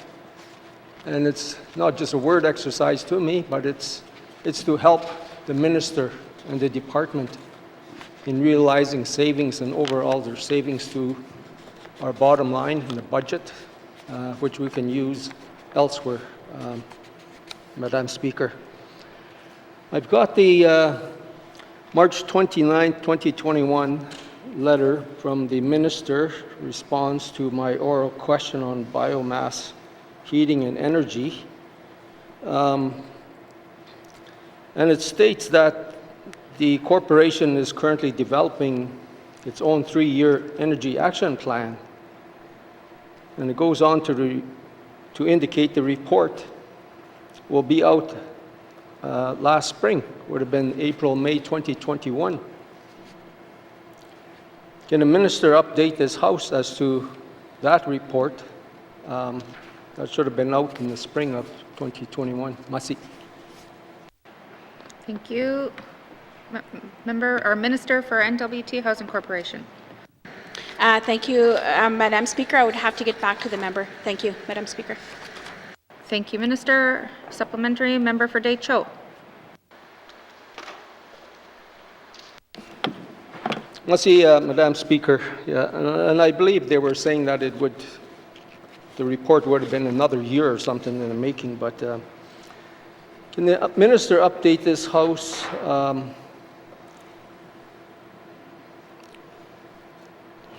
or I'll take that one back, Madam Speaker. There is a proposed hydro transmission line to Fort Providence, which will reduce greenhouse gas emissions at the local power plant. Has the department considered this option as electric heat for the rental units in the community? Masi. Thank you, Minister for N.W.T. Housing Corporation. Thank you, Madam Speaker. I would have to get back to the member on that response, but I do want to say that we have had some environmental savings approaches as well through the Northwest Territories. We do have solar projects that were completed in Inuvik, Fort Simpson, Hay River, Fort Liard, and N.W.T. And also for the biomass, we just completed a biomass project here in Yellowknife, I want to say in June of this year, and it was for 8 public housing units at Sissons Court. And we do have a biomass project that has been completed in Acknowledgements, Hay River, Acknowledgements, Fort Resolution, Delo, Deda, and Beshako. Masi, Madam Speaker. Thank you. Supplementary, member for Deschaux. Merci, Madam Speaker. When contractors or others that provide rental units to the corporation or lease to rent unit, whether it is a single dwelling or an apartment complex, I note that the corporation does not stipulate any direction as to cost savings to the corporation. A lot of new ones were the market housing and also the ones to the RCMP.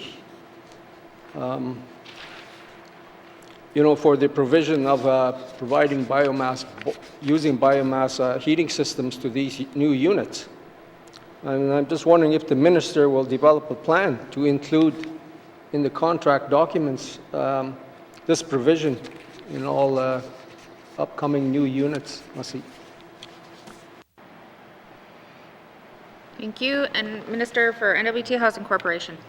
Thank you, Madam Chair. I don't have that level of detail right in front of me, but as we are looking at the 90-unit delivery throughout the Northwest Territories, we did take into consideration energy efficiency and when constructing and delivering of those units. So I would have to follow up with the member with those further details. Thank you, Madam Speaker. Thank you, Minister. Final supplementary, member for Deschaux. Merci, Madam Speaker. My wood pellet boiler system always gets blown off by energy efficiencies type of thing, where you're sealing a door or fixing a broken window. But to stimulate local economies in the small communities, will the minister look at contracting out wood pellet boiler systems to local contractors or development corporations for the supply of wood pellet boiler system heat to N.W.T. Housing Corporation units? Masi. Thank you. Minister responsible for N.W.T. Housing Corporation. Thank you, Madam Speaker, and I like where the member is going with this as well too. And I didn't want to, yes, I'm going to reference your wood pellet boiler system, and also I need to understand the need and demand, the supply throughout the Northwest Territories. I'm not familiar with that. If we were to move into looking at wood pellet boilers, I don't know what the supply is like in the Northwest Territories, so I'd have to get back to the member and looking at what units would possibly be that would be eligible for that type of transfer, and also the operation and maintenance of that as well. And I'd have to follow up with the member. Thank you, Madam Speaker. Thank you. Oral questions. Member for Frame Lake. Merci, Madame la Présidente. I was just going to say to the Minister, I've got a wood pellet boiler in our house. I'd be happy to show her. But my questions are, again, for the same Minister, Minister of Housing, responsible for the Housing Corp, and they're about the Federal Co-Investment Fund and the N.W.T carve-out. Can the Minister confirm that the N.W.T carve-out funding has now all been accessed and will result in 66 new housing units for small communities? Merci, Madam Speaker. Thank you. Minister responsible for N.W.T Housing Corporation. Thank you. Thank you, Madam Speaker. Yes, the co-investment, $60 million has been spent throughout the Northwest Territories. $25.5 million of that funding was applied to by the Housing Corporation. Therefore, we were able to deliver 60 units throughout the Northwest Territories. And additionally, the $34.5 million was applied to by Indigenous governments. And with the previous announcements by the federal government, I just want to let the member know that the recipients of the $34.5 million throughout the territory, the Indigenous groups received were Adeka Gotin Nation, Litsoke Dene Nation, Hamlet of Toledo, Yellowknife Dene Nation, and Fort Good Hope Dene had accessed their $34.5 million. Thank you, Madam Speaker. Thank you. Member for Frame Lake. Merci, Madame la Présidente. I want to thank the Minister for that. And of course, it's good news, but I wonder about the cost of these units. The average cost of the units appears to be about $520,000. Can the Minister explain how this compares to previous new builds undertaken by the N.W.T Housing Corporation? Merci, Madam Speaker, and I gave a heads up to the Minister, so she got these ahead of this afternoon's proceeding. Thank you. Minister for N.W.T Housing Corporation. Thank you, Madam Speaker. With what I had found with the delivery of these units, they are costing us significantly a lot more than expected, and the Housing Corporation has to work very strategic in delivering these units as well, and trying to meet the obligations and the intent of the federal government for distributing this federal funding. The corporation tendering cost results depend on a range of factors, such as building location, building designs, the method of construction, and whether these are going to either be stick-built or modular. For the corporation's co-investment delivery involves bachelor and one-bedroom units, configuring either into fourplexes or duplexes for added cost savings. With the 60 construction unit delivery, primarily modular construction, the $520,000 per unit cost has referenced in the correct range of the corporation's total project budget, including the design, site development, and logistics. As with other in the construction industry, the corporation is observing price escalations in its delivery due to the impacts related to the COVID-19 pandemic, and also the available of materials to be delivered to the territories as well. Those prices have drastically increased. Thank you, Madam Speaker. Thank you, Minister. Member for Frame Lake. Merci, Madame la Présidente. I want to thank the Minister for that. I was hoping to kind of get a understanding of how these new costs compare to previous new builds, but I want to move on. As the Minister in this House knows, that housing is certainly one of my own top priorities, and we need to close the gap in terms of core housing need. Can the Minister confirm that the 60 units under the N.W.T carve-out for the Housing Corporation will become part of their inventory, and how will this affect operations and maintenance requirements and costs? Merci, Madam Speaker. Thank you, Minister for N.W.T Housing Corporation. Thank you, Madam Speaker. Yes, this will be adding new stock to our current public housing units on the ground level. The corporation is anticipating being able to deliver these units, new public housing units, for the listed communities. I'm pleased to advise that the corporation has received an initial funding allocation in 22-23 for the N.W.T for the incremental ongoing operation and maintenance funding required associated with this delivery, and this will be included in the 22-23 main estimates. This funding for the initial units will begin in the delivery year of 22-23. That fiscal year is when these units should be constructed and people should be living in them. Thank you, Madam Speaker. Thank you, Minister. Final supplementary, member for Frame Lake. Merci, Madame la Présidente. I want to thank the Minister for that, and of course, probably have a few more questions this afternoon about where it's found in the main estimates, but it's not clear what the long-term plan is for the financing of the Housing Corporation, whether its governance model needs adjusting. Can the Minister briefly discuss the lessons learned from the N.W.T Co-Investment Fund carve-out? Merci, Madam Speaker. Thank you. Minister responsible for N.W.T Housing Corporation. Thank you, Madam Speaker. The corporation is currently undergoing the renewal. This will help us inform the annual and long-term business planning of the corporation and the governance element for the renewal conversations.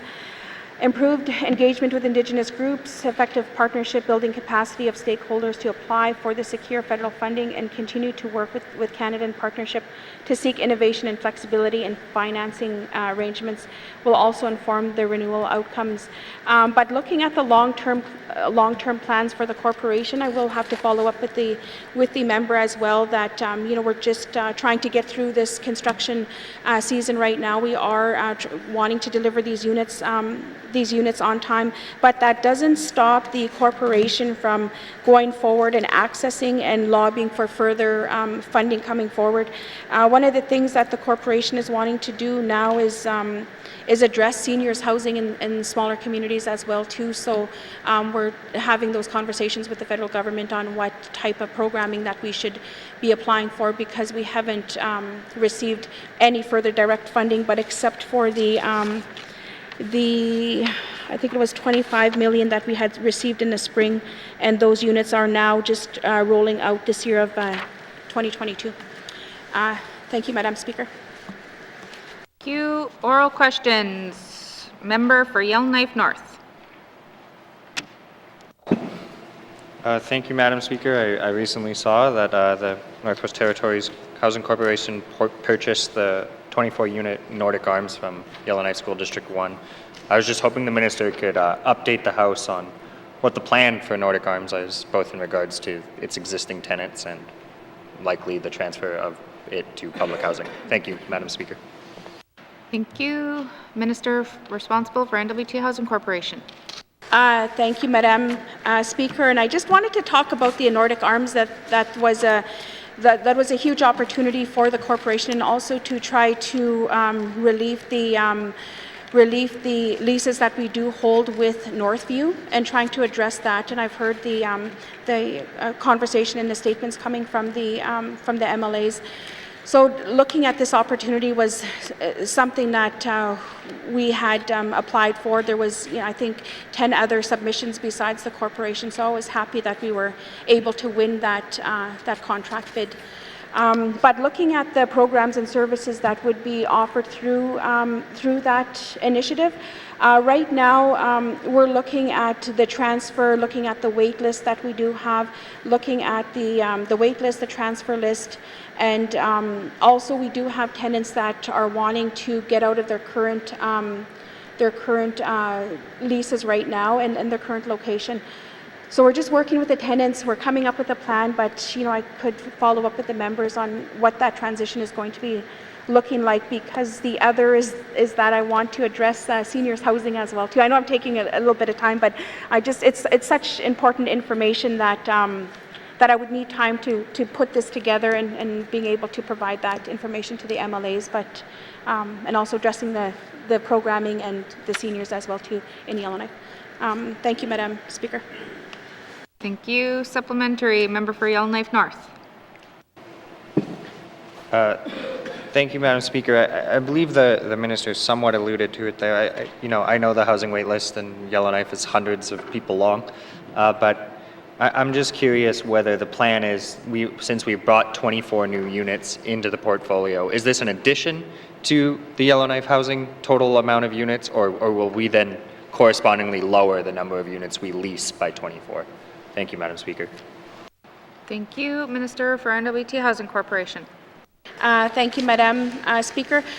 Like I had said, I have to bring this back to the department and looking at our plan going forward, because we do have to work with the wait list that's there as well too, but also addressing the trying to get out of those 24 Northview leases as well. So like I had said, I'd have to come back to the member as well, but there's a lot of planning that the corporation is doing right now for that transfer going forward, but I would like to see the leases with Northview cancelled. If I'm able to look at the 24 leases, at least that is a start. And I think to date we have 164 leases, if I'm correct, with Northview, and I did ask the corporation if they can price out what would it cost this government to construct a 164 apartment building complex, and I haven't received that number yet, but I would like to have the opportunity to provide that information to the member. Thank you, Madam Speaker. Thank you. Member for Yellowknife North. Thank you, Madam Speaker. I appreciate the minister having that conversation, because as I've mentioned many times, there's about $20 million in office space leasing that the N.W.T has. There's another 700 or so units that income assistance essentially pays the lease for people, and then there's the other $3 million that the Housing Corp then leases. And I'm wondering if the Housing Corp has ever looked into offering a long-term lease to either a nonprofit or a dev corp, so that they could use that money to probably leverage some more federal funding, or leverage a mortgage, or go build something, or use it as O&M. I really believe that there is a potential to be using this over $30 million in leasing money much more effectively with the help of our dev corps and nonprofits. Is that something the Housing Corp has ever done or is willing to do? Thank you, Madam Speaker. Thank you. Minister responsible for N.W.T. Housing Corporation. Thank you, Madam Speaker. I just want to inform the member as well too that the Housing Corporation has been approached by private industry as well too, and looking at possible leases. How does this work? What type of clients do we have? And also the operation and maintenance of what it is like to hold these contracts with us.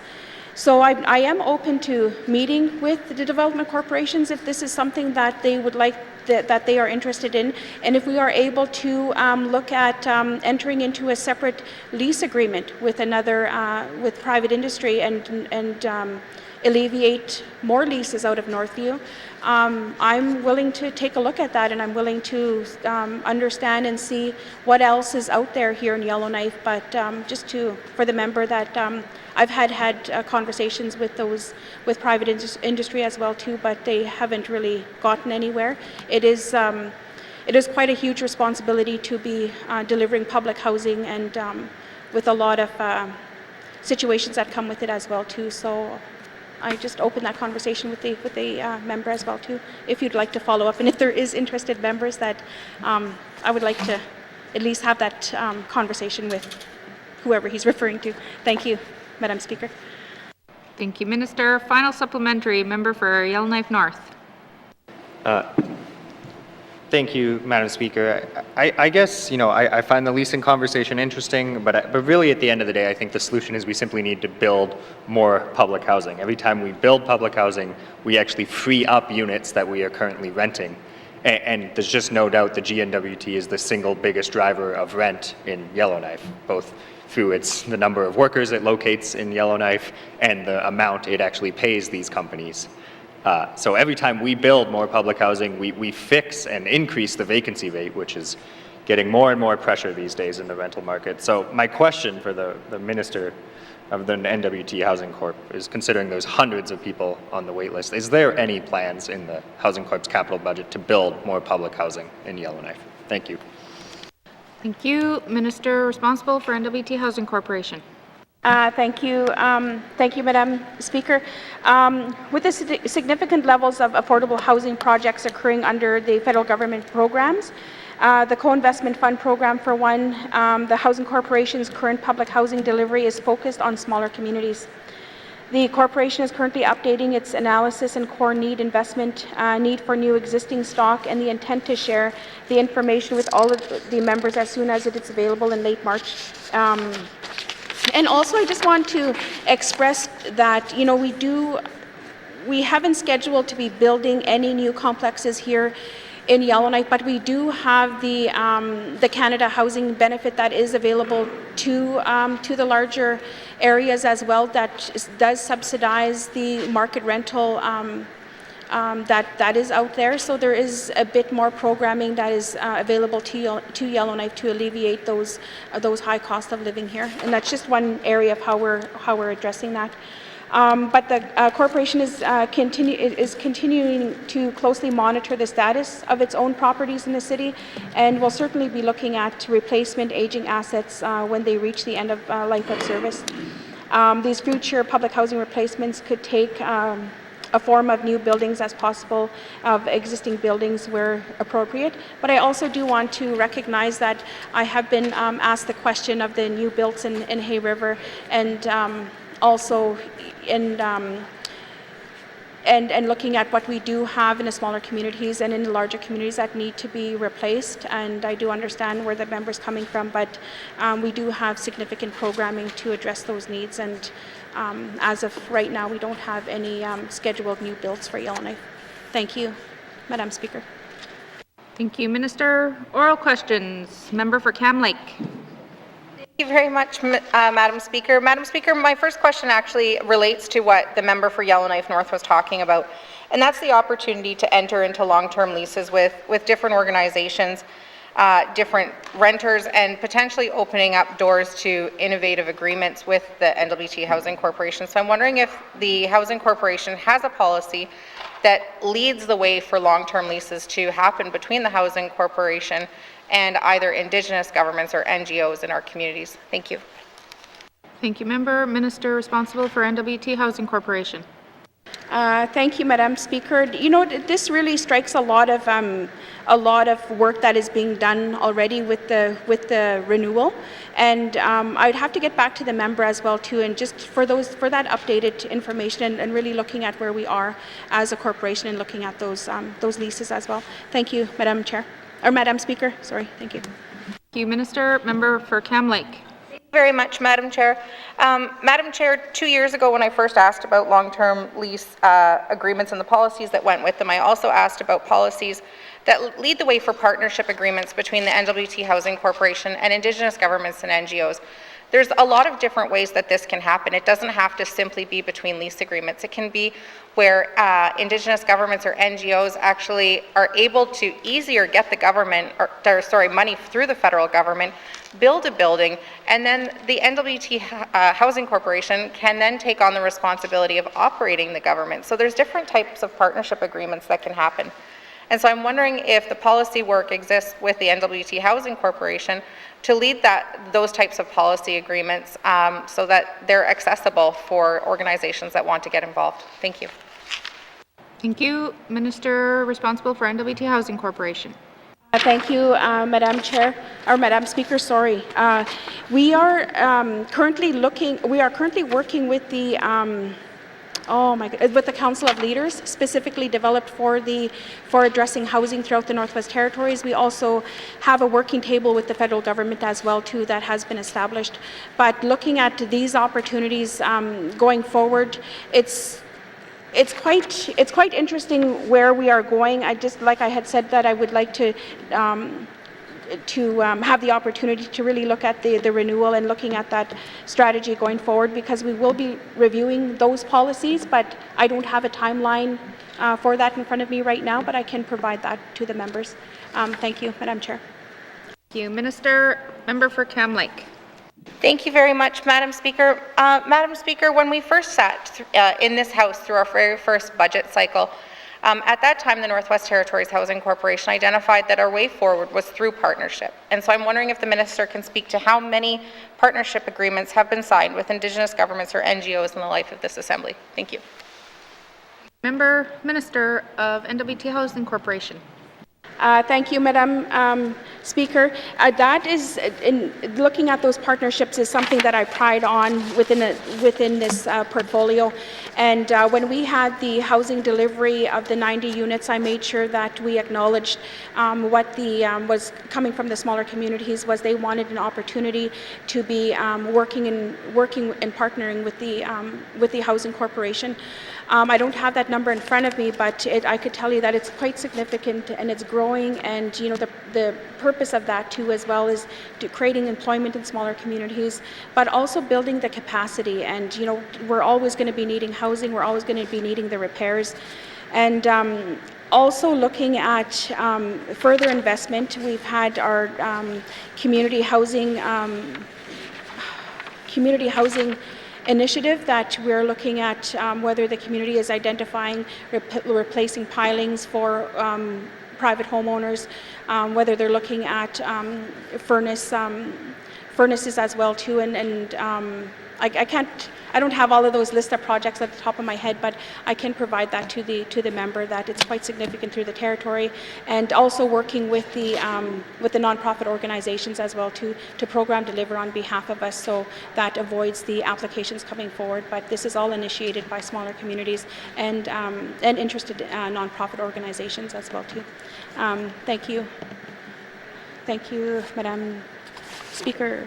Thank you. Thank you, Minister. Final supplementary, member for Cam Lake.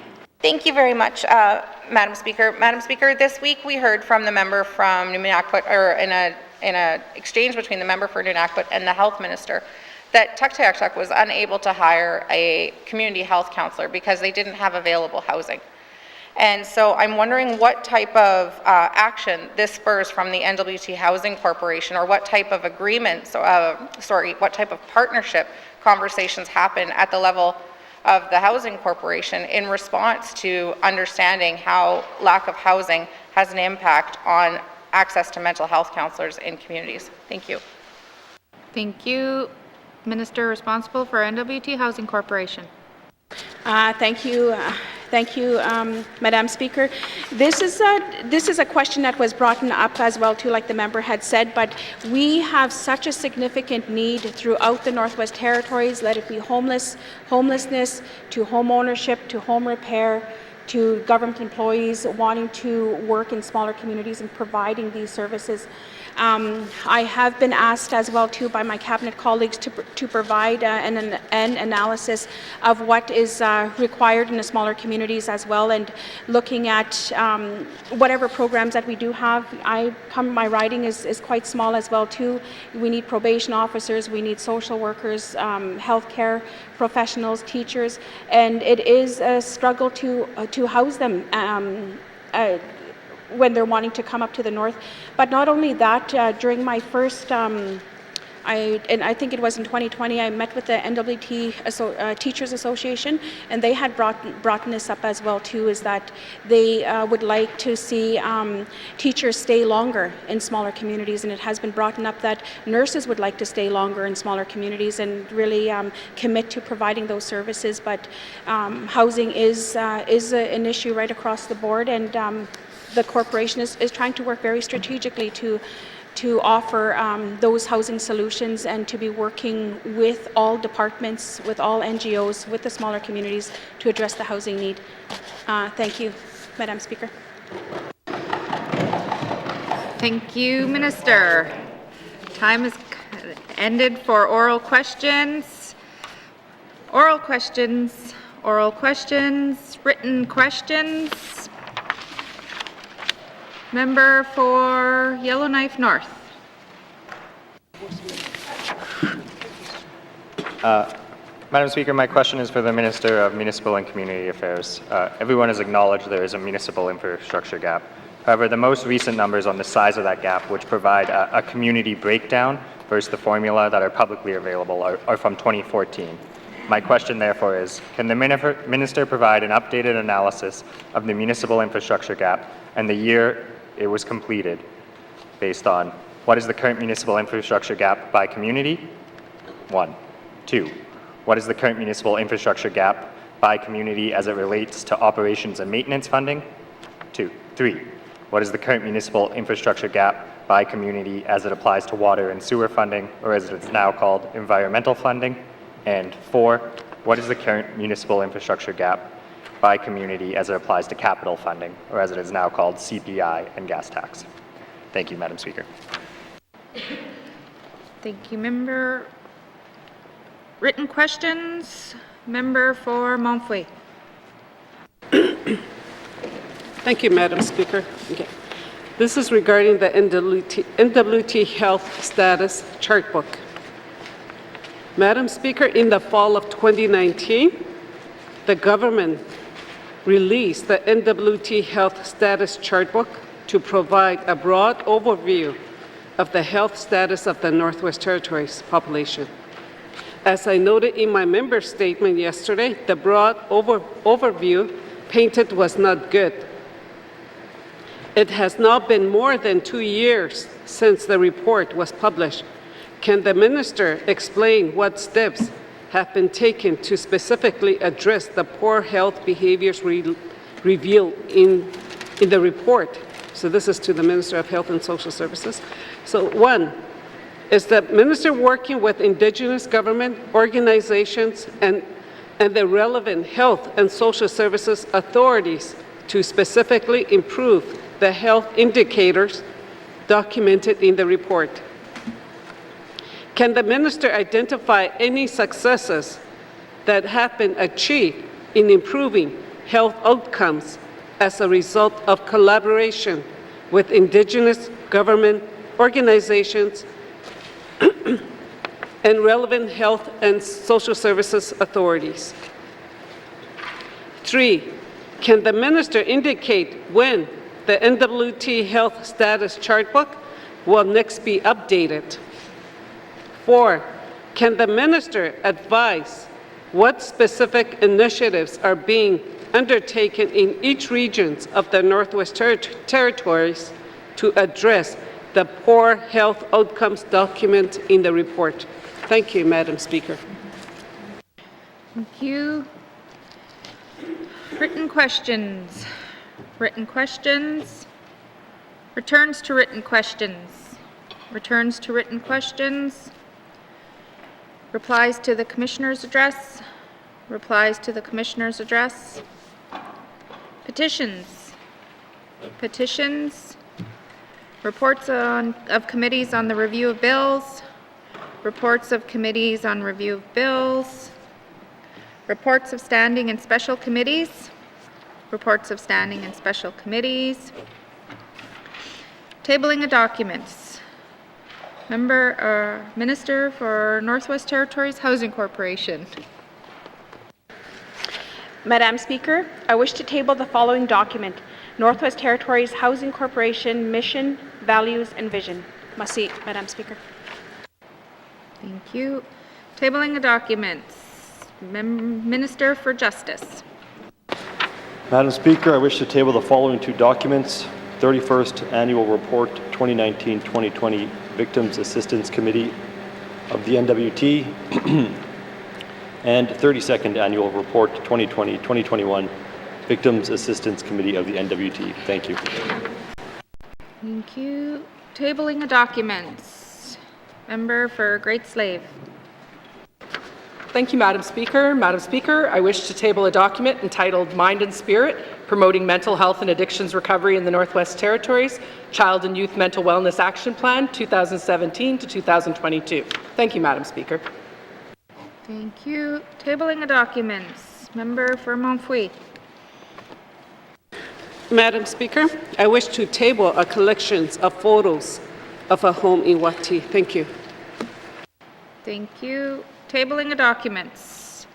Tabling of documents. Notice of motion. Member for Frame Lake.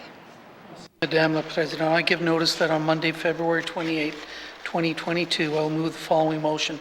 Now therefore, I move, seconded by the Honourable Member for Hay River South, that the Minister's Statement 292-19(2) Annual Status Report on the Mandate of the Government of the Northwest Territories 2019-2023 and Table Document 567-19(2) Annual Status Report 2019-2023, mandate of the Government of the Northwest Territories, February 2021, January 2022, be referred to the committee, be referred to Committee of the Whole for further consideration. Merci, Madam Speaker. Thank you. Notice of motion. Notices of motion. Motions. Motions. Notice of motion for the first reading of bills. Notice of motion for the first reading of bills. First reading of bills. First reading of bills. Second reading of bills. Second reading of bills. Consideration in Committee of the Whole and bills and other matters. Bill 23, an act to amend the Public Utilities Act. Bill 29, Resource Royalty Information Disclosure Statute Amendment Act. Bill 38, Miscellaneous Statute Law Amendment Act 2021. Table document 561-19 brackets 2, 2022-2023 main estimates, with member from Decho in the chair.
Okay, I now call Committee of the Whole to order. What is the wish of committee? Mr. Member for Frame Lake. Thanks, Mr. Chair.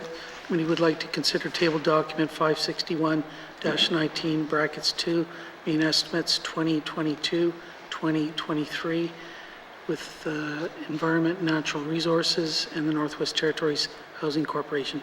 Must say, Mr. Chair. Merci. We will take a short recess and then resume with E&R at a break. Merci.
Call the meeting to order.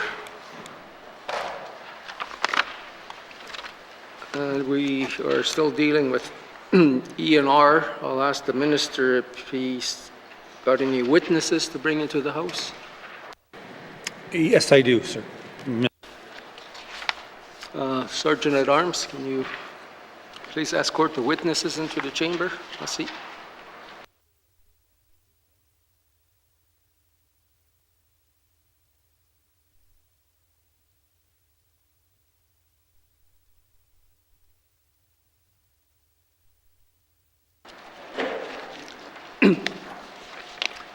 Would the minister please introduce his witnesses? Merci. Thank you, Mr. Chair. Mr. Chair, on the far right is Deputy Minister Aaron Kelly, and on closest to me is Jessica Satan, the Director of Finance. Thank you, Mr. Merci. Committee, we were finished forest management yesterday, so today we're starting with water management and monitoring, beginning on page 87, with information item on page 90. And I open it up for questions. Mr. O'Reilly.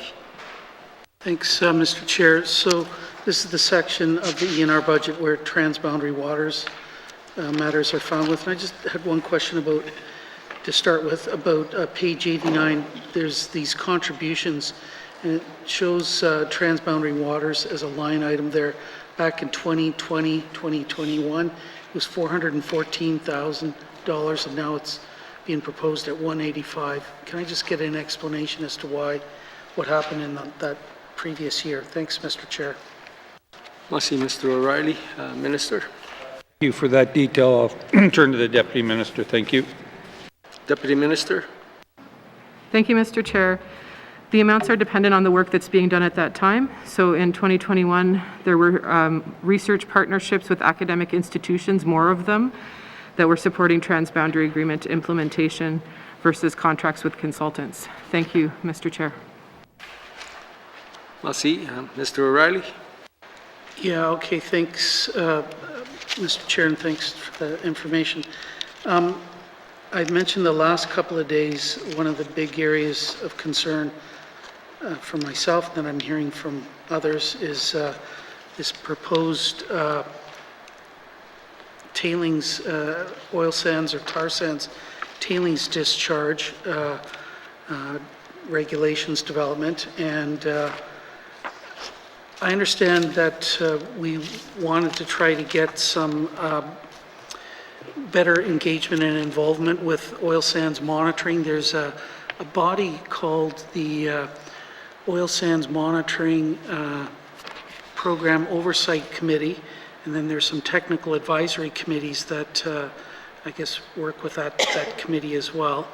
And we, as I understand it, we had N.W.T wanted to get some involvement in that committee so that we could perhaps even get better prepared for potential discharges. So I'd like to ask the minister whether he has indeed written to the government of Alberta requesting membership on this committee, these committees, and what the response has been from the provincial government. Thanks, Mr. Chair. Merci, Mr. O'Reilly. Minister. Thank you, Mr. Chair, and I thank the member for this question. Yeah, we did write a letter to Minister Nickerson, I believe is correct. And then just recently I received a response from Minister Nickerson that Alberta is not supportive of providing a seat to the N.W.T on the Oil Sands Monitoring Program Oversight Committee and the Technical Advisory Committee. We are very disappointed that Alberta is not supporting our request, as this committee has made decisions about monitoring that has affects monitoring at sites identified in Alberta N.W.T bilateral water management agreement. Minister Nixon has made commitments in his response to our request to increase senior level communication, scheduled more frequent meetings, and updates between the Government of Alberta and N.W.T. He also advised Alberta's commitment to share information to address the N.W.T concerns and interests related to the oil sands development in their proposal to develop regulations that allow for release of treated tailing water to the Athabasca River. Thank you, Mr. Chair. Merci, Minister. Mr. O'Reilly. Yeah, thanks, Mr. Chair, and thanks to the Minister for that. Let's just say I'm a little bit more than surprised that the provincial government would deny a request to sit on this committee. This is, I guess, is one of the committees too that had some oversight on the monitoring upstream that Alberta unilaterally decided to stop as part of its industry relief around COVID. So what reasons were provided by the provincial government to deny membership or not support N.W.T's membership on this committee? Thanks, Mr. Chair. Minister. Thanks for that detail. Ask the Deputy Minister. Thank you, Mr. Chair. With your Deputy Minister. Thank you, Mr. Chair. The position of Alberta is that that monitoring committee is for the companies, the oil sands companies, the Indigenous governments, the Government of Alberta and the Government of Canada, and that they have a responsibility to us through the Transboundary Agreement, and they'd like to continue and enhance the relationship that we have through the Transboundary Agreement rather than have us be sitting on that particular body. Thank you, Mr. Chair. Merci. Mr. O'Reilly. Yeah, thanks, Mr. Chair, and I thank the Deputy Minister for that. Well, with all due respect, how can you be part of a transboundary agreement when the provincial government upstream won't even share information, won't even allow you to be at the table when monitoring is being discussed? This is totally unacceptable. I'd like to know from the Minister what the position of the federal government is on our request to sit on this committee. Merci, Mr. O'Reilly. Minister. Thank you. So we have written a letter to the federal minister, but we haven't received a formal response from Canada on our request, and we continue to engage with Minister of Environment and Climate Change Canada on our request, as both the Government of Canada and Alberta co-chair the Oil Sands Monitoring Program Oversight Committee. So we have been reaching out to Minister Gabot on this very topic. Thank you, Mr. Chair. Merci, Minister. Mr. O'Reilly. Thanks, Mr. Chair, and thanks to the Minister for that. I guess I'd like to seek a commitment from the Minister that he's going to provide an update in this House before the end of this sitting as to what's going on with this matter. Thank you, Mr. Chair. Merci, Mr. O'Reilly. Minister. Thank you, Mr. Chair. What I'll do is I'll make a commitment to have a confidential update to committee, and then we as collectively will have that conversation moving forward, what we will be doing. Thank you, Mr. Chair. Merci. Mr. O'Reilly. Thanks, Mr. Chair. Well, I appreciate the opportunity to get a technical update, but I'm going to be asking the Minister questions before the end of this sitting on this matter, because the public deserves to know whether the provincial government is going to allow us to sit on this committee or not. So that's a heads up to the Minister that I'm going to be asking it for answers in public about this. I want to move on, though, to a couple of other areas here, if I can, Mr. Chair. I believe this is the part of the ENR budget where inspections for water licenses are conducted, and if I got that wrong, maybe the Minister can let me know, but how have we done with frequency of inspections, particularly of the diamond mines for the water licenses during the COVID pandemic? Thanks, Mr. Chair. Awesome, Mr. O'Reilly. Minister. Thank you. My understanding is we're still doing our inspections, but for further detail, and making sure I understand it correctly, I'll turn to the Deputy Minister. Thank you, Mr. Chair. Merci. Deputy Minister. Thank you, Mr. Chair. The water license inspections are completed by lands officers at the diamond mines as they're going there to do their lands inspections. With respect to inspections across the board, ENR is always working with water resource officers to improve on inspections and on the timeliness of getting them to the boards. Thank you, Mr. Chair. Merci. Mr. O'Reilly. Minister? Yeah, so as the Minister for Lands, I can verify that we do have our lands officers going in doing the inspections presently. Thank you, Mr. Chair. Merci. Mr. O'Reilly? Yeah, thanks, Mr. Chairman. Thanks to the minister for that. I'll probably have some more questions when we get to Department of Lands on this, on the exact frequency, so that's more of a heads up. But that's all I've got on water today, and I want to thank the minister and his staff and yourself. Merci. Mr. Johnson?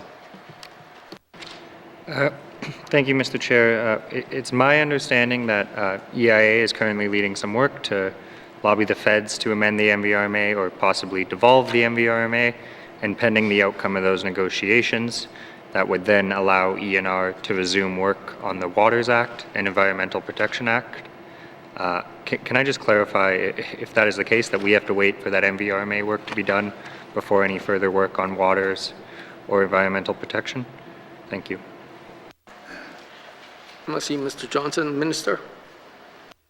I really hate giving this answer to the member, but yes, you are correct. Merci. Mr. Johnson? Thank you, Mr. Chair. I recognize that MVRMA is both federal legislation and led by EIA, but I think we are long overdue for a regulatory system overhaul, and a big part of that is waters and EPA and obviously MVRMA. But does the minister have any update on when the MVRMA work will be complete so we could then continue to finish the EPA and waters work? Thank you. Merci, Mr. Johnson. Minister? Thanks. I can't speak for another department, but I can tell you from our side of things, well, I can't tell you. I'll ask the Deputy Minister to update you on where we are. I don't think the member wants me to say soon, so I will turn to the Deputy Minister with your permission. Thank you.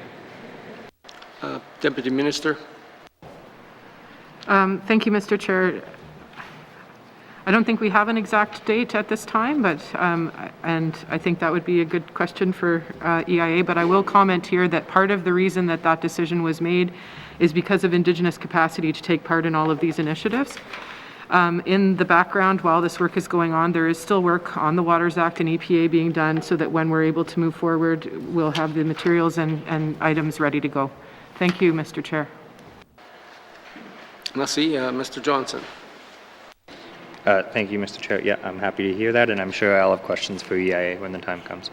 I guess my other question is there's been some rumors or possibly talk of some sort of corporate restructuring involving some possibly in our MACR or lands.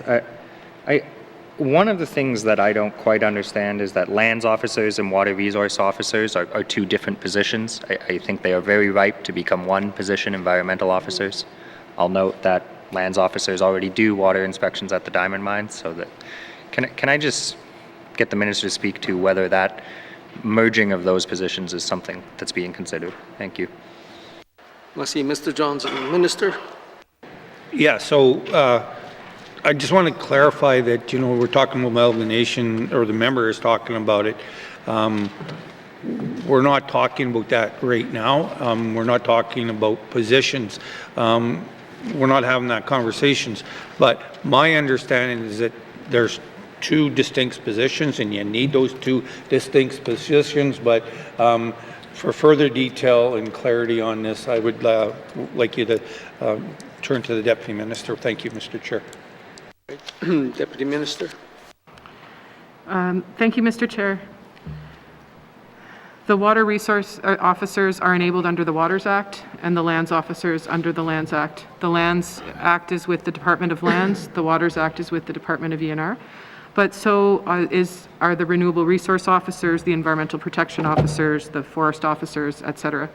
There are quite a few officer positions that are out there, and at ENR there's a lot of cross-appointment among those officers, and as you've already heard today, there's some cross-appointment with water resource officers and lands officers for efficiency's sake when dealing with the diamond mines. So when it makes sense, those positions do the work of others and, pardon me, when it makes sense, they're cross-appointed is what I meant to say. But in general, that's the way that the split has occurred. Thank you, Mr. Chair. Merci. Are there any other questions from committee on this section? Mr. Simpson. Thank you, Mr. Chair.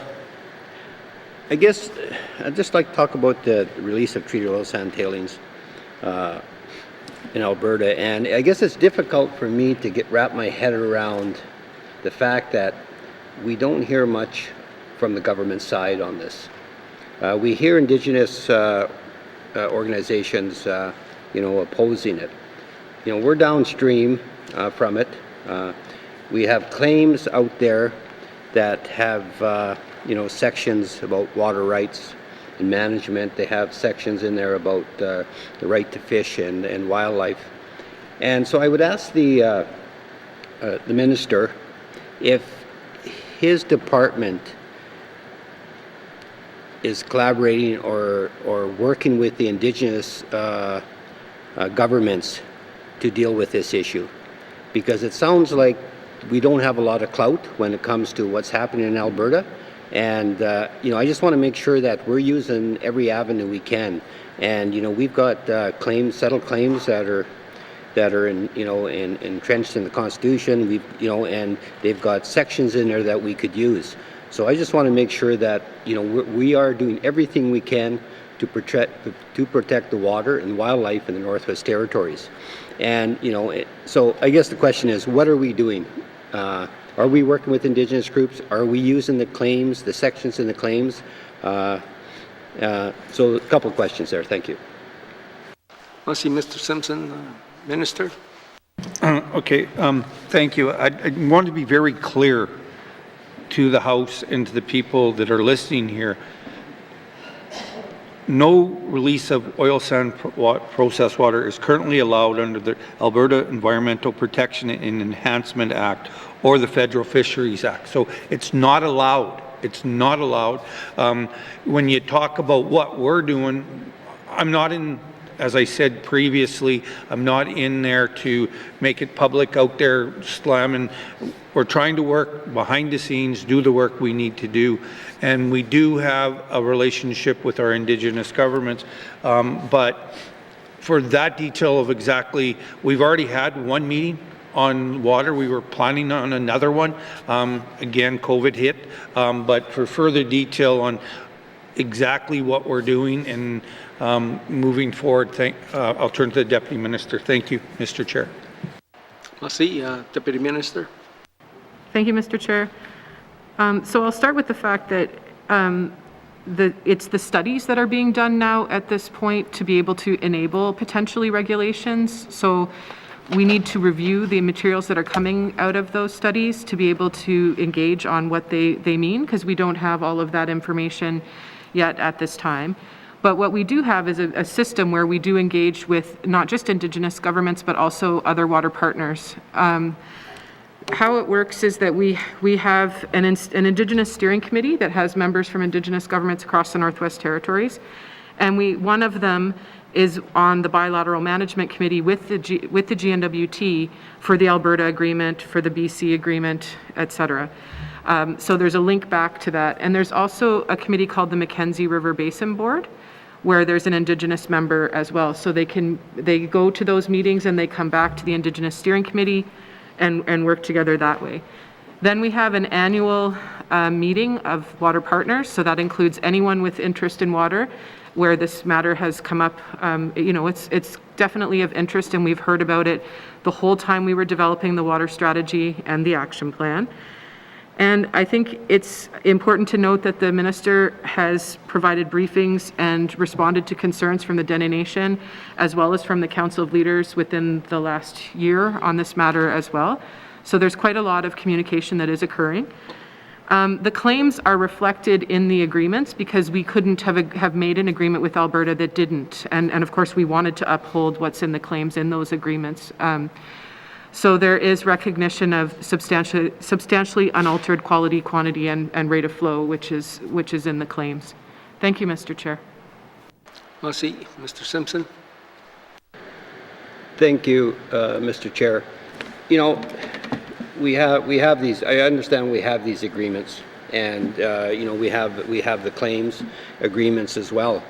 Yet, you know, I look at case law, throughout Canada and throughout the U.S. and there's been issues that have arisen.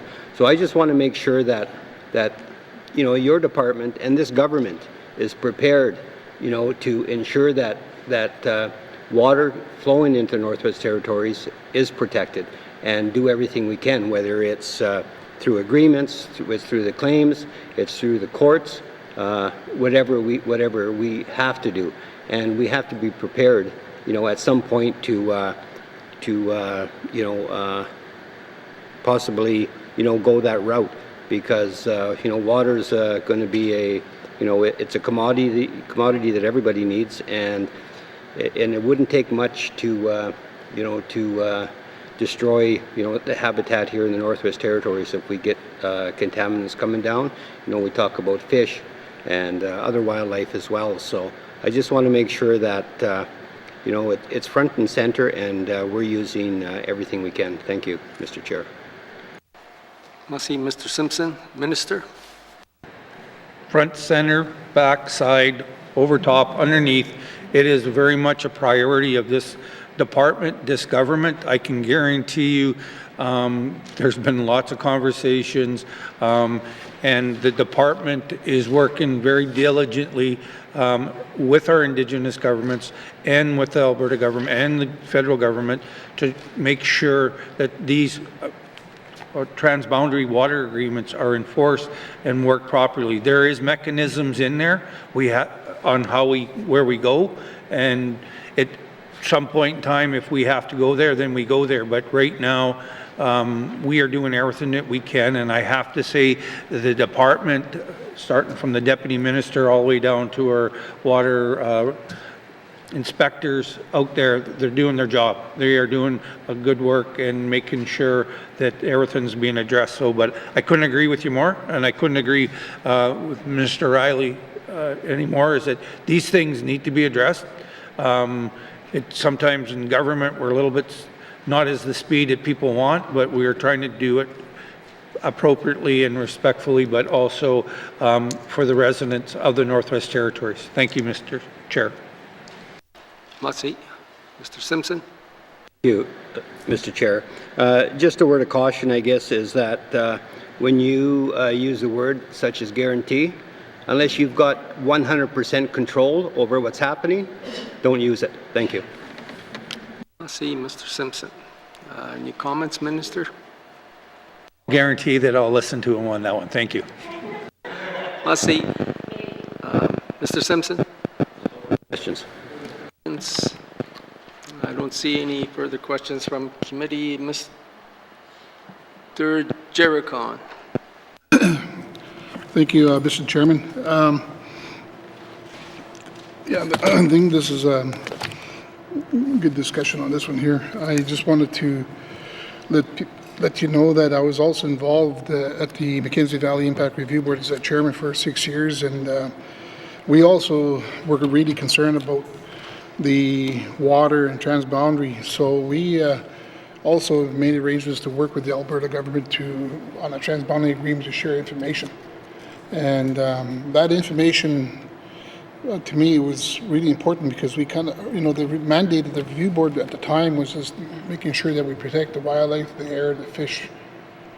And I guess the other thing I was going to say is that you look at the Giant Mine, there's a huge cleanup that happened there, and that was probably one of the toughest EAs I've ever been through. And at the end, we made a decision that's based on the evidence and the people that was all involved, the N.W.T was there, also with components with the federal government of Canada, etc. So, and I'm glad the minister talked about the agreements they have with Alberta government now and sharing information and so on. And it's still, when I go back to my constituency and I listen to the elders and I listen to Chief Jerry Cheesy from Alberta, they still have issues and concerns about water and downstream users, etc. And I'm not really sure how far your agreement goes in terms of the water license for the proponents in Alberta. And like here in the north, we have a process to deal with those water licenses for, Caddy and Divik, etc. And we can make sure that, the environment is going to continue to be protected, etc. Also, up here with the Mackenzie Valley Resource Management Act, the way we do business now is that they start putting security in, so that mining companies don't end up like Giant Mine. So I guess the question for me is that in Alberta, I'm not sure how far your water license or your agreement goes, but how do we get involved if project continues to happen?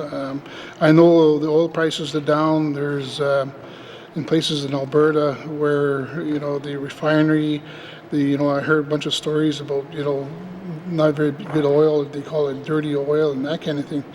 But what I'm thinking, Mr. Chairman, is that how do we get involved to make sure that we don't have another giant mine and making sure the water is protected? Thank you. I see Mr. Jericon. Minister? I'll start and then I'll turn to the Deputy Minister. We don't want another giant mine. However, we can't tell other jurisdictions how they monitor or how they allow development. It would not be good if we are, if you look at it, if we have Nunavut telling us what we can and can't do. We need to work with our organizations, and we do address issues that way. But as for how our water management is done, and if I misspoke, I will turn to the Deputy Minister to clear up everything and answer the other part of the question on how this transboundary agreement works. Thank you. Let's see, Deputy Minister. Thank you, Mr. Chair. So we don't get to make the decisions about development in another jurisdiction, but we do get to provide input into those decisions. And there's lots of ways that we can do that. So at the first level, we have a transboundary agreement, and there's notification clauses that are in that agreement so we understand and know what development's going to happen. And there's monitoring in that agreement as well. So we get information from Alberta on the monitoring in Alberta. So we have an early warning system with respect to water quality and quantity as things are coming towards the border. We also work together with Alberta to do extensive monitoring at the border. So we have fish monitoring, bug monitoring, water monitoring, quality and quantity, to be watching at the borders to see if there's any changes that are happening. And some of that is community-based monitoring, which involves communities and Indigenous governments in that monitoring. Other is monitoring with some of the academics and scientists from different places that come and help to support us in that work. We have scientists at ENR, and as well we engage experts from outside ENR to review the documents that we do get if we need particular expertise that we don't have. So some of the data gaps that they're looking into right now, the information they provide to us, we will be reviewing it, and we'll have experts review it as well.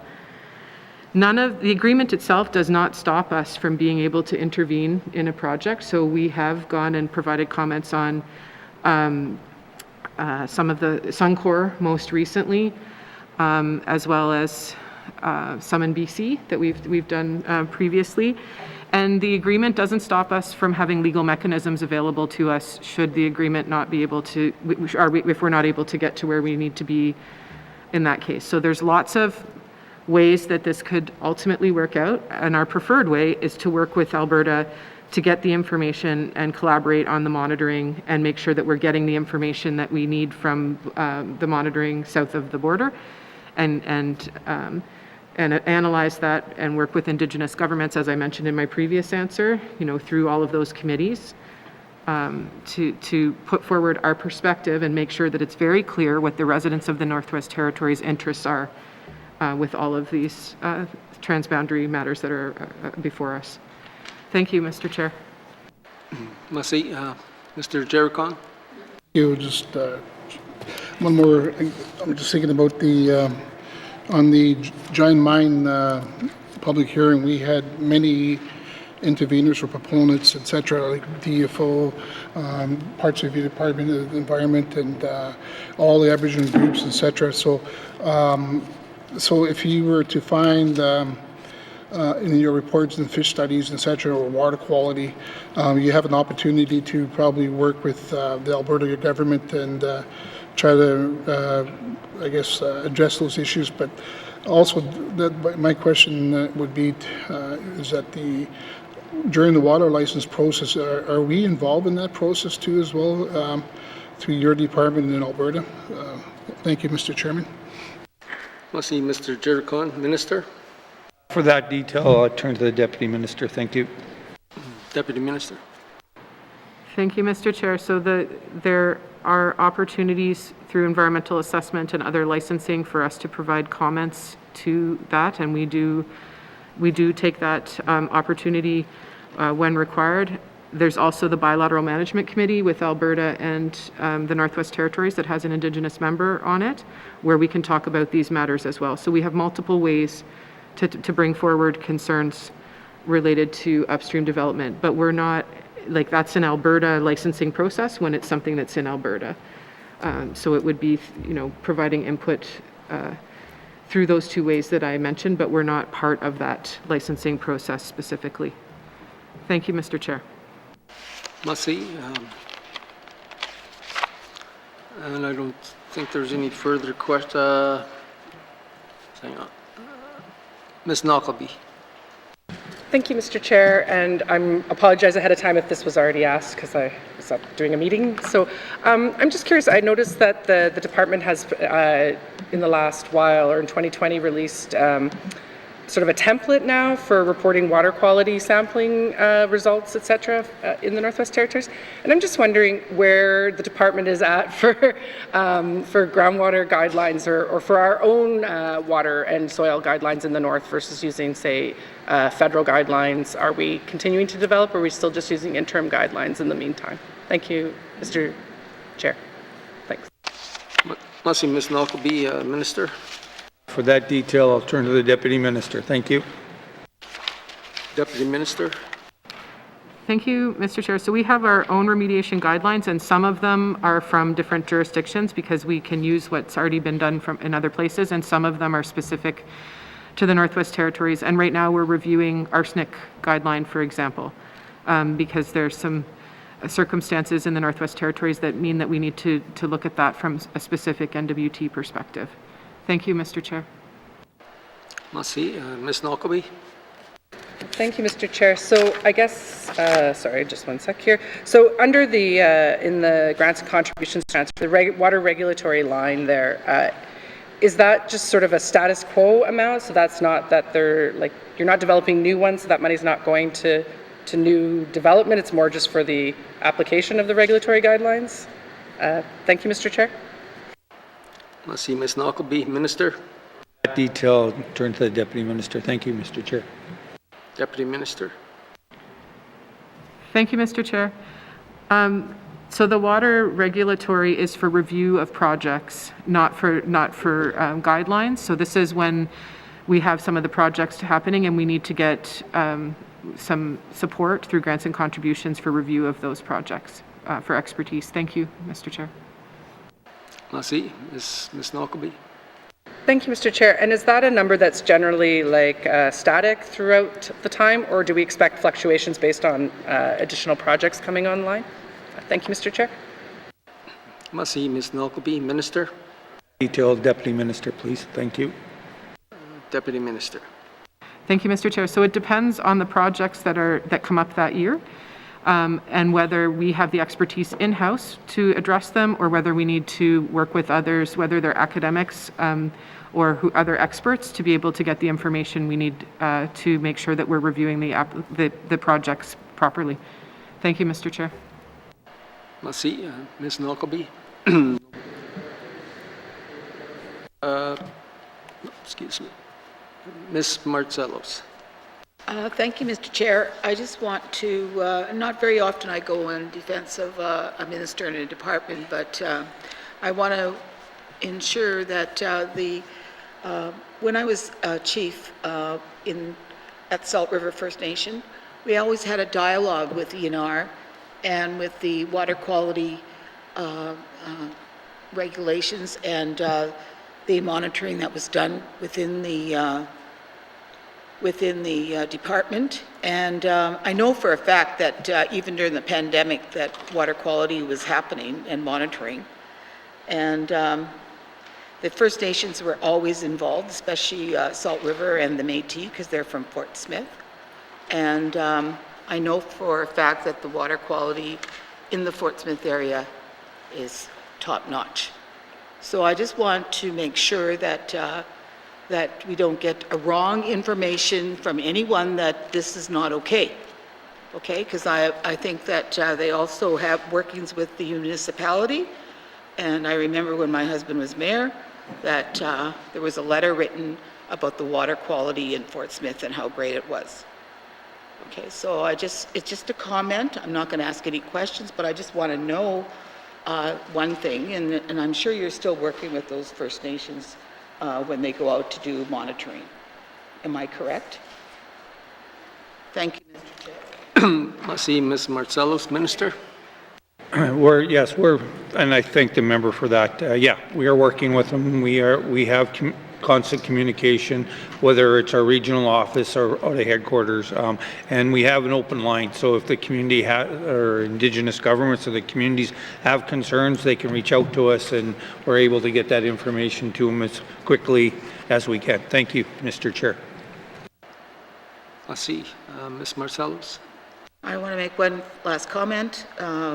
When I was the chief of Salt River First Nation, I just want to reiterate the working relationship we had with the Deputy Minister. It was an incredible, valuable relationship, and we had a lot of dialogue with the Aboriginal people. And I'm not asking any more questions, but I just want to make sure that people understand that the water is fine in Fort Smith. Thank you, Mr. Chair. I see Ms. Martzelos. I didn't hear any questions there. Any further questions from committee? No further questions. Please turn to page 88. Environment and Natural Resources, Water Management and Monitoring Operations Expenditure Summary, 2022 to 2023. Main estimates, $9,893,000. Does the committee agree? Agreed. Thank you. We'll turn to Wildlife and Fish, beginning on page 91, with the information item on page 94. Any questions?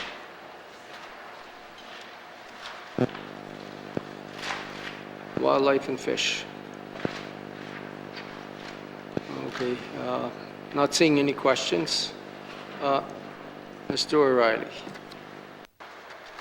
Thanks, Mr. Chair. So in the minister's opening remarks, he said that there's an extra $1.03 million for work on the Bathurst and Blue Nose East caribou herds. I don't want the minister to tell me right now, but I want an itemized list of what this money is actually for. So can the minister commit to provide that and actually make it public? Thanks, Mr. Chair. Minister? We have it with us if the member wants it right now. Thank you, Mr. Chair. Or do you just wanted to give it to him because of his time? Thank you, Mr. Chair. I see Mr. O'Reilly. Yeah, okay, I'll give the minister 50 seconds if he can read it out quickly, please. Thank you. I see Minister. Thank you, Deputy Minister. Thank you. This has to stay on the sign, so. So it's for herd composition surveys, collaring, Clecho boots on the ground, the YELLOWKNIFE fire crew, the North Slave Wolf Incentive Program, wolf management actions, the fire science research position, and O&M to support research. Thank you, Mr. Chair. Merci. Mr. O'Reilly. Okay, thanks, Mr. Chair, and thanks for that.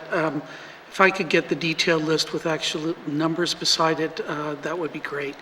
I just want to know whether any of that funding is actually for habitat protection, which has not happened during my 6 years here, really, and is the one part of caribou management that is yet to be addressed. Thanks, Mr. Chair.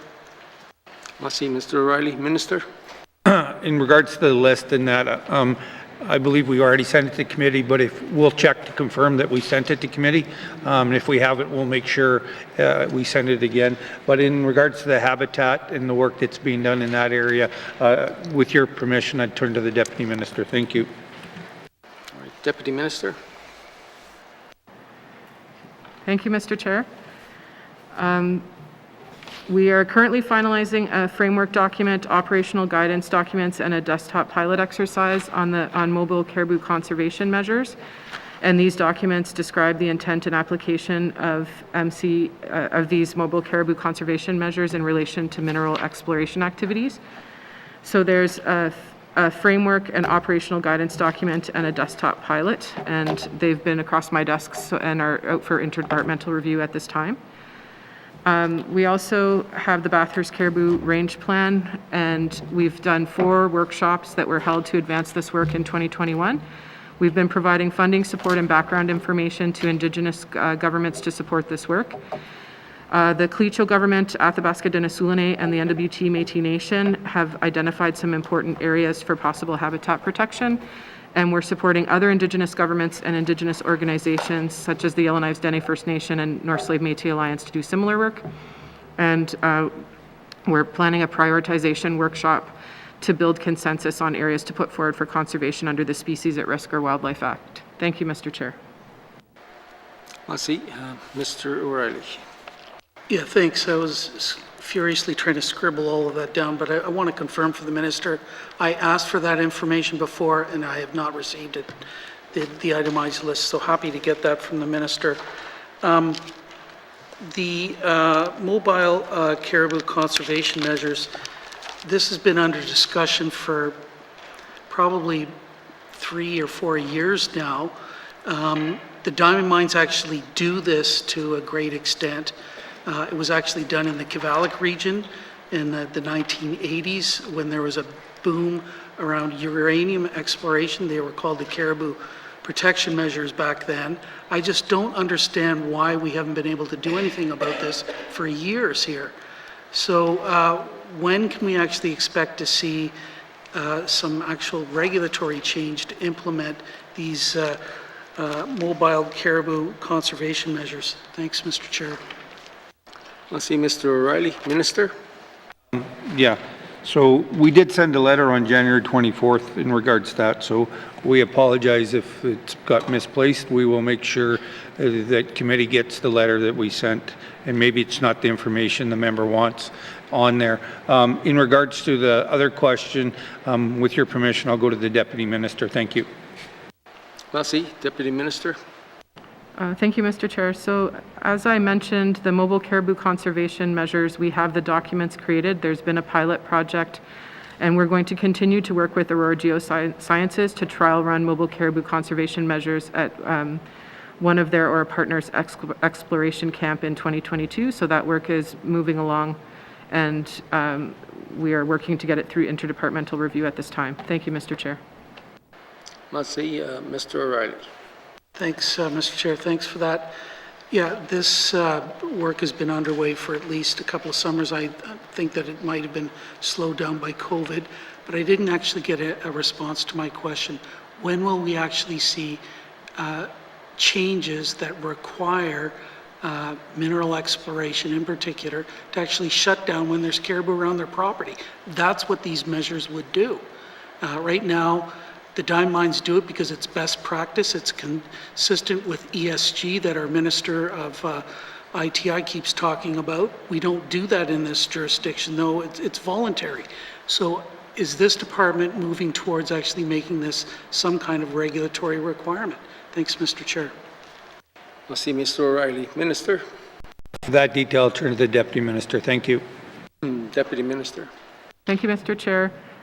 We're working right now to get these documents in place and make sure that they work, and work with our partners on what the next steps will be. There is a likelihood that that could result in regulatory change, but at this point we need to get the pilot and work with the industry, with our industry partners on this to make sure that it's effective. Thank you, Mr. Chair. I see Mr. O'Reilly. Okay, thanks, Mr. Chair, thanks for that information. So how do we actually get the so-called industry partners to actually do this if it's not an actual regulatory change? You just kind of look for volunteers, or how is that actually going to work? And would it be put in place in time for this summer? That's what I guess I'd really like to know. Thanks, Mr. Chair. I see Mr. O'Reilly. Minister? Detail, I turn to the Deputy Minister. Thank you, Mr. Chair. Deputy Minister? Thank you, Mr. Chair. To get this in place, we needed to complete the documents, which we've done, engage with the other departments, and then work with industry to test them out to make sure that they're going to work over time. And that's where we're at in the process. Thank you, Mr. Chair. Must see Mr. O'Reilly. Thanks, Mr. Chair. Maybe I'll try one more time. So are we looking for volunteers to do this, or is this going to be across the whole industry, or how is this actually going to get piloted, and will it get piloted this summer? Thanks, Mr. Chair. I see Mr. O'Reilly. Minister? Thank you. For that detail, turn to the Deputy Minister. Thank you. Deputy Minister?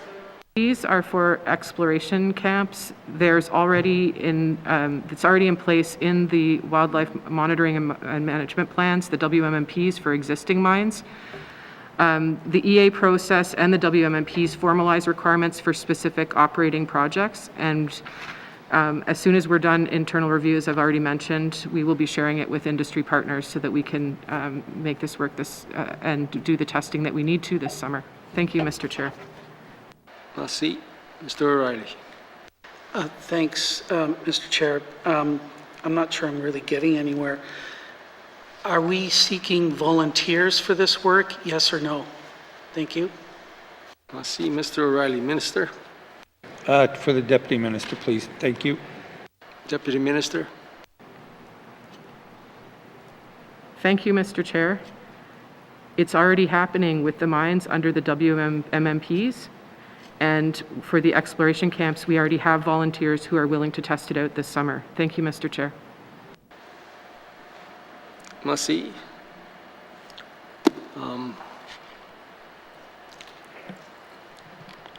Any other questions from committee? Ms. Knockleby. Thank you, Mr. Chair. I guess just further along these lines, has there ever actually been incidences of caribou or wildlife being harassed by drilling companies out that have been charged or that the minister is aware of? Thank you. I see Ms. Knockleby. Minister? Thank you. Not during my time, but I will turn to the Deputy Minister for maybe there's more information available that I'm not aware of. Thank you, Mr. Chair. Deputy Minister?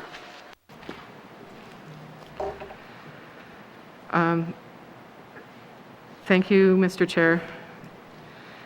These measures are how do I put this? The industry is working with us and understands that we need to look at how we can support the caribou. And these mobile caribou measures are something that are already in place with the diamond mines, and we're just looking to work with the exploration camps to get them in place as well. So I'm not characterizing it as industry harassing caribou. It's that activities of of these sites could be better managed to address caribou needs, and that's what we're working together on. The balance of protecting the caribou and still allowing exploration to happen, and there's a lot of positive work that's moving in that direction. these documents that I've just reviewed are quite extensive, and I'll be really happy when they're able to be out and people can review them as well once we're done our review. Thank you, Mr. Chair. Merci. Ms. Knockleby. Thank you, Mr. Chair, and perhaps just a moment where I should have been more careful with the words that I chose, in that I guess in my time in working in the field and on drill rigs, etc., it was fairly understood in common practice that we were not doing anything that was to impact or impede wildlife, including even going to the bathroom on the tundra at times. So I guess I just wanted to hear that, reassurance that there hasn't really been a problem here, and I am glad to hear that industry is working with the department, and at times I know I had heard a lot from industry about them wanting to have the buy-in, the social buy-in. They want to follow our rules, and really the biggest issue seemed to be was more just about clarity and how do they go through that process versus any issues with the processes itself. They just mostly want to know about navigating it and making sure that it's applied fairly across the board, so that they can anticipate things ahead of time and not have surprises. So I was just curious to know if that was the case. So thank you. More of a comment than anything, Mr. Chair. Merci, Ms. Knockleby. Minister, you have anything to say? No? Good. Any further, excuse me. Ms. Whale on Armstrong. Okay. Thank you. Okay, thank you. I know this will take a political whale. As a result of the restriction that is in place, when you look at it, it just seems like, okay, Klitschko people are allowed to go hunting once a year because of the restriction. At the same time, I know there's a lot of us, we do respect the work that was done by the Indigenous government and by the knowledge keeper and the board regarding the conservation as noted. We do respect that. But the current mobile that is in place right now, it's almost the size of the 39,000 square kilometers. That's the size of Klitschko land. And as reported before, it's almost the size of Nova Scotia. That's the mobile zone. That's the current mobile zone that is in place. Just want to know if there is a way that the department can reduce the zone to give people a chance to harvest caribou for their families and communities. Like I said yesterday too, N.W.T Ice Road, Winter Road is open. So those people are going to be traveling. And the YELLOWKNIFE too, it's going to be, the ice road is going to be opening soon. It is in the process. So the department needs to take into consideration when the people go hunting, they're coming from a long ways. And there is a wear and tear on their hunting equipment. There's the snow machines, like the sled, everything, toboggans. There's all kinds of things that has to be taken into consideration. But these people are providing for their families in the small communities, and it's only once a year. So people in the small communities, they are already struggling as it is with the high cost of living. And the restriction is a burden. We know that. It is a burden for a lot of people. So that's not the only problem that I have. Or not that I have, but many of my constituents have, because I just talked to somebody today and said the seizure of caribou and of their hunting equipment, that's a problem for them, because they're not coming from like a short distance. They're coming, some of them, in order to travel from Bichakun to all the way there, it's like 12 hours. Okay. So they're going from a long ways, and even like with the N.W.T health status report that I said before in my member statement, there is not enough job in the communities. So how can people make a sustainable living without their hunting equipment? So we have to take that into consideration. There's not enough job, and then not enough money for them to pay the court to get their hunting equipment and all that. So there's not enough. So we have to take that into consideration to offset the cost, the court cost. That's what I'm talking about. And just like us yesterday, when I was talking to one of the young parents, she said, if my husband was not, my spouse was not a hunter, a trapper, and a fisherman, my family would be starving. And a lot of the small communities, they rely on the country food. And right now, because of the restriction that is in place, like I said, we do respect, the work that are being done. But what people would like to see is that from my conversations, and I talked to to the minister's assistant today before too. So what the people would like to see is that to give them a chance to reduce the mobile zone, give them a chance to go hunting, to provide for their families and and the communities. At least give them time. I know you guys are going to be following the regulations. You're going to be saying, okay, well, we have to call Wukeji, all those other people, that are part of the regulations. But the assistant said it's going to take like at least 60 days to get the word out. But we don't have 60 days. By the time that you guys do something about it, hunting season is going to be over. And then, well, not the hunting season is going to be over. It's just that the winter road is going to be out. So there's no, how are they going to go travel to the tundra? So that is the problem. So what I would like to see is that if the government, the RWIT, can reduce the mobile zone, give people a chance to go out hunting for their families and for their community, harvest caribou before the ice road closes. So that's what I would like to see. That's what the people are asking. So that's why I am addressing it as it is now. Thank you. Masi, Ms. Whale and Armstrong. Minister?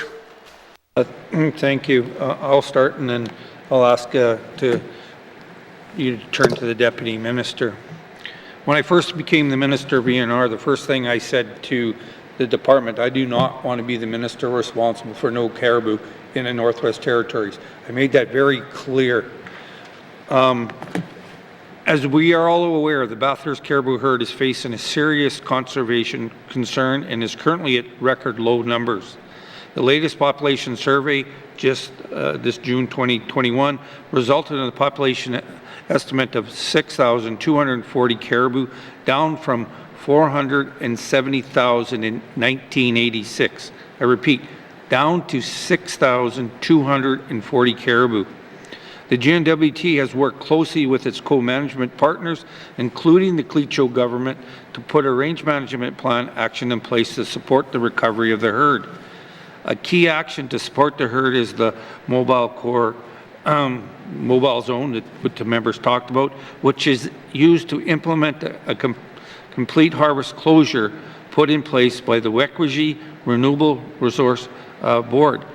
That board there is we work with them, Clecho government, we work with those guys to come up with this zone. The zone was developed and is implemented, again, collaboratively with the Clecho government, ENR, and the Wekwiji Renewable Resource Board. If the mobile zone was reduced at this time, it would put collaborative conservation actions for the herd at risk. At risk. We only have 6,240 caribou in that herd. So further detail, I'll turn to the Deputy Minister. Thank you, Mr. Chair. With your permission. Masi, Deputy Minister. Thank you, Mr. Chair. So each week, ENR informs the public of the location of the mobile zone by sharing updated maps with Indigenous governments and Indigenous organizations, posting on the ENR webpage, social media, and along winter roads and in communities. We've been working with leaders from Indigenous governments and organizations and harvesters to promote harvest from healthy caribou herds. So there are still opportunities to harvest from the Beverly herd and from other herds, and from alternate species like moose and fish. For Clecho communities, opportunities exist to harvest from the Beverly herd, and with authorization cards provided for the Blue Nose East caribou herd. In January, the minister committed to provide some additional funds to support alternative harvest to the Clecho government and other Indigenous governments and organizations whose members have traditionally harvested from the Bathurst herd. And I'd just like to add at the end that illegals or seizures only happen if there's an investigation into illegal harvest. That's under the Wildlife Act. Thank you, Mr. Chair. Masi, Ms. Whale Armstrong. Yeah, I think today we were talking about that too, about the seizure. Yes, well, if the minister doesn't want to be known as the minister who got rid of all this Bathurst or known of getting rid of certain species, then I think he should change or do a cabinet shuffle. Because that's not what the answer that we wanted to hear. And because some people are saying that that is not true. It's not true that why did they did the boundary so big? They're not telling people the truth. And for the record, what I would like the minister to do is that can he repeat who was the zone developed by? Because people would like to know the truth about that one. Who was the zone developed by? For the record, can you please repeat? I see Ms. Whale on Armstrong. We just have to be mindful of our language and how we address ministers. Making accusatory statements and whatnot. But, I'll pass it to the minister. Thank you, Mr. Chair. Mr. Chair, the zone is our caribou, with our caribou herds, with collared. The zone was, the process was developed with the Clecho government, the ENR, and the Wekwiji Water Renewable Resource Board. So we work collaboratively with them. We work with our Indigenous governments collaboratively on this. We work with them, we have conversations, we have numerous meetings throughout the year with them. But for further detail on this, I would like to turn to the Deputy Minister. Thank you. Masi, Deputy Minister. Thank you, Mr. Chair.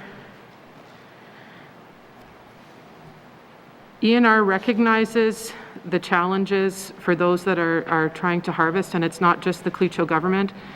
And our minister met with each and every one of those Indigenous governments this year and has met with them previously, actually every year, multiple times a year, to talk about this, to provide extra assistance where we had the ability to do so for harvesting alternate species, and also for healthy caribou herds.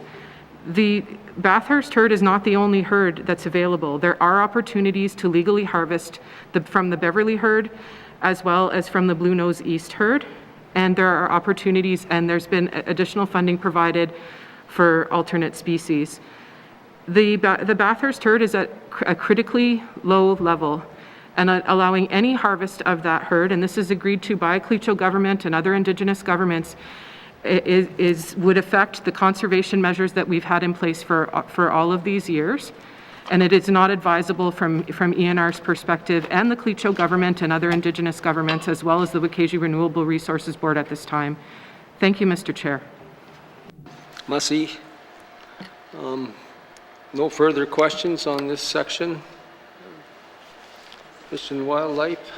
Please turn to page 92.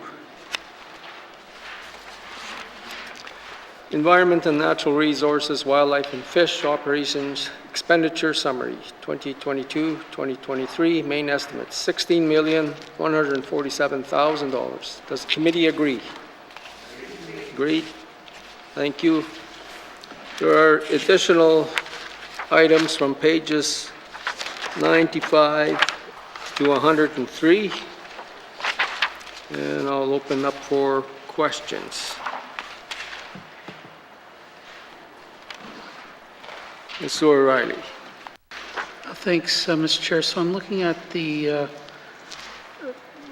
information item on the N.W.T. Water Board on page 98, and the main estimates amount for the N.W.T. Water Board shows 0. I don't think that that's the case, but I guess I've seen what I thought were typos before, and main estimates. Can the Minister tell us what's going on here? Thanks. Let's see, Mr. O'Reilly. Minister. For that detail, I'll turn to the Deputy Minister. Thank you. Deputy Minister. Thank you, Mr. Chair. It's just the way that the finance template is set up. We approve it after the main estimates. After the budget has been approved, they load their budget in. Thank you, Mr. Chair. Let's see, Mr. O'Reilly. Thanks. I guess when I look at this, I guess a bunch of dashes were loaded in. Are we actually, is there any money for the N.W.T. Water Board then this coming year or not? Thanks, Mr. Chair. I see Mr. O'Reilly, Minister. Yes, there is. Thank you. I see Mr. O'Reilly. Okay, can I ask how much? Thanks, Mr. Chair. I see Mr. O'Reilly, Minister. Detail, turn to the Deputy Minister. Thank you. Deputy Minister. Thank you, Mr. Chair. $939,000. I see Mr. O'Reilly. Okay, thanks. Yeah, kind of curious. I don't know why we can't fix the main estimates, but over to the Environment Fund. It's on page 95.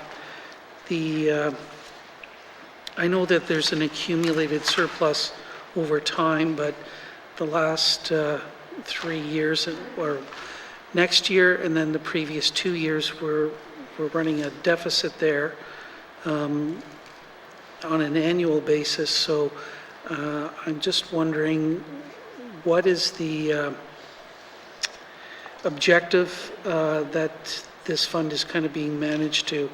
Are we trying to draw it down to get it back down to zero at some point, or what is happening? Thanks, Mr. Chair.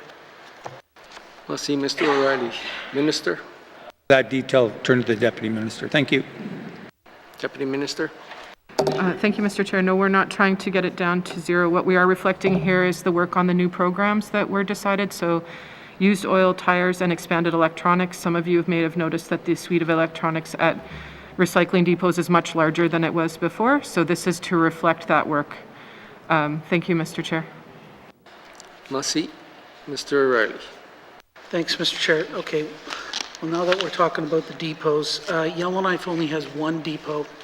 It's out on Old Airport Road. It's not at a terribly convenient location. And I think it would be fair to say that I've personally noticed some degradation in the quality of service there, and that's not probably anything to do with the operator. But there seems to be some problems getting staff or people in and out during COVID. It's been, I'm sure, a whole set of challenges. I had understood that there was some work being done to look at a second location in Yellowknife. Can the minister provide an update as to where we're at with that? Thanks, Mr. Chair. Merci, Mr. O'Reilly. Minister. Thank you. The member is right. We have been looking into a satellite, but for detail, I'll turn to the Deputy Minister. Thank you. Deputy Minister. Thank you, Mr. Chair. We're still looking into that, and the next step is to put out an RFP to talk about what kind of container could work, because the idea is that it would be an unmanned depot where you could bring your bags and put them in, and then they would be moved over to the other depot. There are plans at the existing depot. A lot of this is because of COVID restrictions where, and so what they're looking at is in the depot retooling how you get in and out of it so that you can maximize and have more people able to access that service. So there's work being done on both fronts. Thank you, Mr. Chair. Merci. Mr. O'Reilly.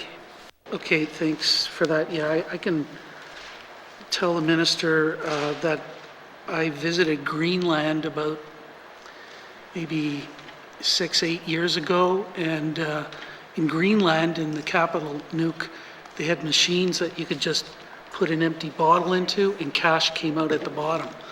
So if they can do it in Greenland, I don't know why we can't do it here.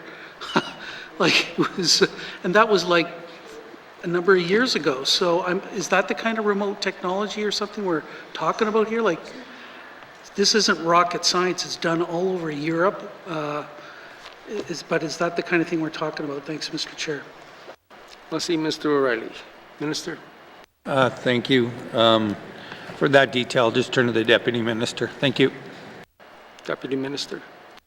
Thank you, Mr. Chair. We're actually looking at a model where there would not be cash on site, that we would drop it off, you would have a card, and then there would be vendors locally that could pay out the card, or it would go directly into your account once it has been counted at the and processed at the other depot. We've looked at options across the board to see what could work in our northern climate outside. We are now at a stage where we're looking at an RFP for how it could actually be constructed. So there is movement on this. Thank you, Mr. Chair. Masi, Mr. O'Reilly. Thanks for that. So when is the RFP going to be issued, and when would it close, and when can we expect another depot or drop-off place or whatever? A little bit of a schedule. Thanks, Mr. Chair. Masi, Mr. O'Reilly. Minister. We're hoping to have it done in the next 4 months. Thank you, Mr. Chair. Mr. O'Reilly. No further questions, but I do want to thank them for getting on this. It's been a long-standing issue for Yellowknifers. Thank you. Masi. Ms. Nalkopi. Thank you, Mr. Chair. Mr. Chair, I just have some questions about the fur marketing revolving fund. I note that there's a $1,500 a year, sorry, $1.5 million a year authorized limit. Is that a, is that a cap that's based solely on like supply, or could we actually look to increase this, or would we then be looking at a drawdown of animals and such that it's not sustainable? Thank you. I see Ms. Nalkopi. Minister. Thank you for that detail. I'll go to the Deputy Minister. Thank you. Deputy Minister. Thank you, Mr. Chair. We could increase it, but to do so, we'd have to amend the Act. So what we've been doing is looking at it very closely. There's been some variability because of COVID. In particular, in the last while, we're getting less furs coming in, and there was a stockpile of them because the sales weren't happening. And things weren't selling as much, but we're hopeful that that will turn around as well. Thank you, Mr. Chair. Masi, Ms. Nalkopi. Thank you, Mr. Chair. So would this be an area or an item then that we would look to maybe want to remove from the Act and put into regulations so that in the future it could be changed more easily without having to take a legislative change? Thank you, Mr. Chair. Masi, Ms. Nalkopi. Minister. That detail, I'll turn to the Deputy Minister. Thank you. Deputy Minister. Thank you, Mr. Chair. My understanding is that this is specific to a financial piece of legislation because it's a revolving fund, so there would be some challenges that way.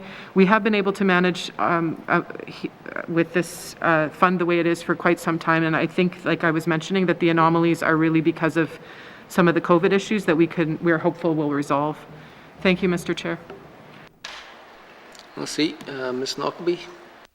Thank you, Mr. Chair. Yeah, I think that this could play a really large piece back into sort of more of the traditional economy and such, and then as well as providing those supplies. And I just see that, I feel that our fur and our crafts and all of that is just a really untapped resource for the territory that we need to be looking at more. So I guess I just want to say that I support seeing more expansion of this type of a program, and then along lines of what my colleagues were saying around the tanning and such, and the ability to produce hides that we talked about the other day. So more of a comment than anything. Thank you, Mr. Chair. Masi, Ms. Nalkopi. Seeing no further questions or additional items, please return now to the department summary found on page 69.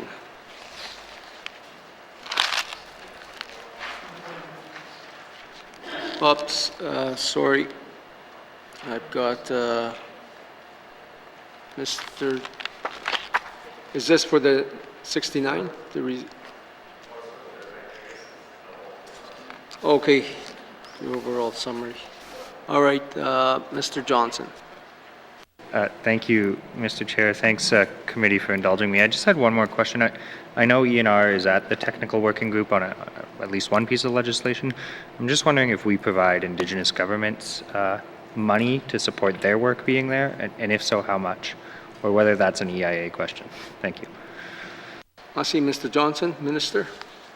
For that detail, I'll turn to the Deputy Minister. Thank you. Deputy Minister. Thank you, Mr. Chair. The technical working group is made up of IGCS Indigenous governments, which would not have their funding provided. And with respect to the non-IGC, IGS, the non-IGC Indigenous governments, it's on a case-by-case basis. So if it's people that are employed by the Indigenous government, then there are not costs that are provided, which is what I think we have at this point right now. Thank you, Mr. Chair. Let's see. Mr. O'Reilly. Thanks, Mr. Chair. I don't have any further questions, but I'm going to, at the appropriate time, I'll have a motion to bring forward. Thanks. All right, no further questions on this section. Committee will now call the department summary, environment, natural resources, operations, expenditures, total department 2022-2023 main estimates, $98,723,000. Does the committee agree? Agreed. Mr. O'Reilly. Thanks, Mr. Chair. Nice try by my colleagues. I move that this committee defer further consideration of the estimates for the Department of Environment and Natural Resources at this time. Thank you, Mr. Chair. The motion is in order. To the motion. Question has been called. All those in favor? All those opposed? The motion is carried. Consideration of the Department of Environmental and Natural Resources 2022-2023 main estimates. Operating expenditures total department is deferred. Agreed? Thank you, Minister, and thanks to the witnesses for appearing before us. Sergeant at Arms, please escort the witnesses from the chamber.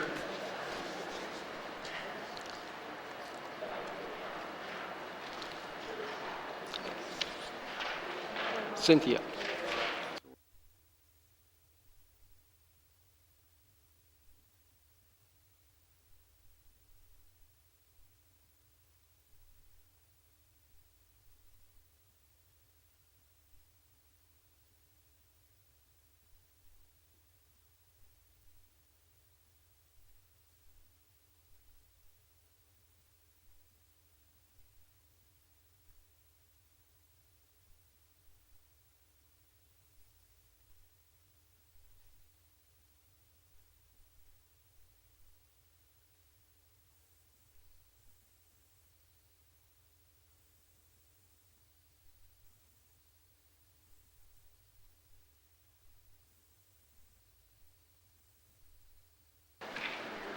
We'll take a quick 5-minute break.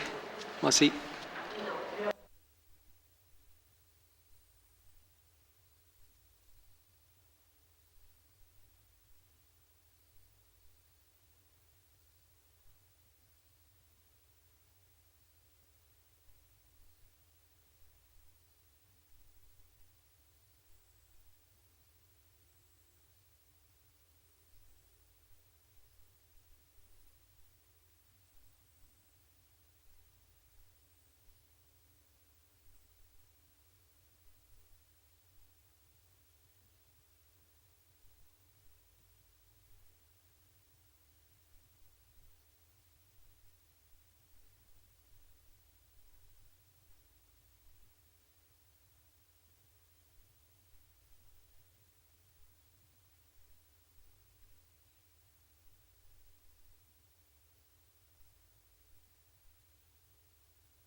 All right, committee will resume. We have agreed to consider table document 561-19, bracket 2, main estimates 2022-2023. We will now consider the estimates for the Northwest Territories Housing Corporation. The Northwest Territories Housing Corporation is included in the main estimates as an information item, and the totals are not votable. We will continue to review these estimates as we have for the previously considered departments. However, we will not vote on the totals. If members have comments or questions, they can be raised at the appropriate time. Does the minister responsible for the Northwest Territories Housing Corporation have any opening remarks? Yes, I do, Mr. Chair.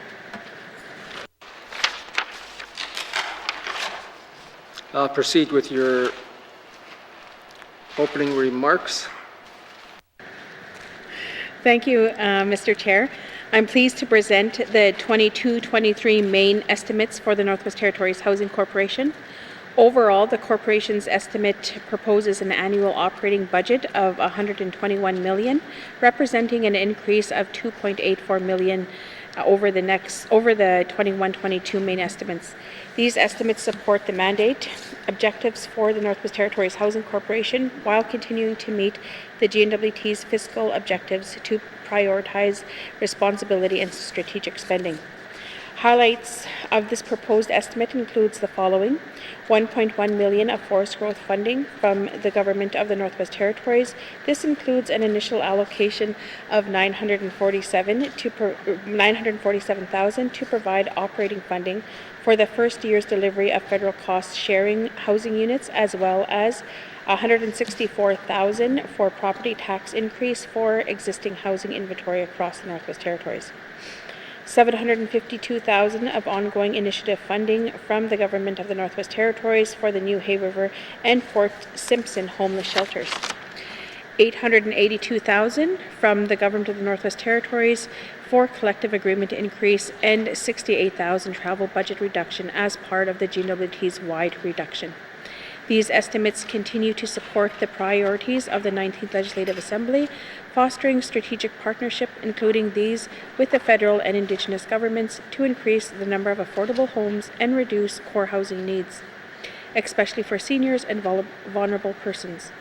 Reducing the cost of power by investing in energy efficiency solutions for both new construction and repairs, and delivering increased opportunities for homeownership. This concludes my opening remarks, Mr. Chair. Merci. Merci, Minister. Does the minister wish to bring witnesses into the House?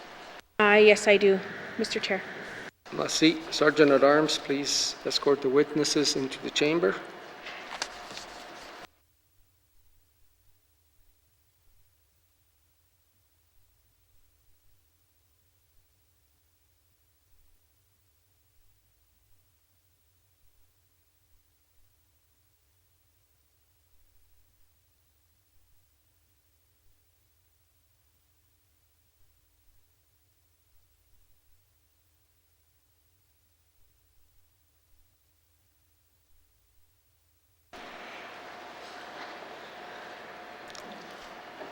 Would the minister please introduce her witnesses?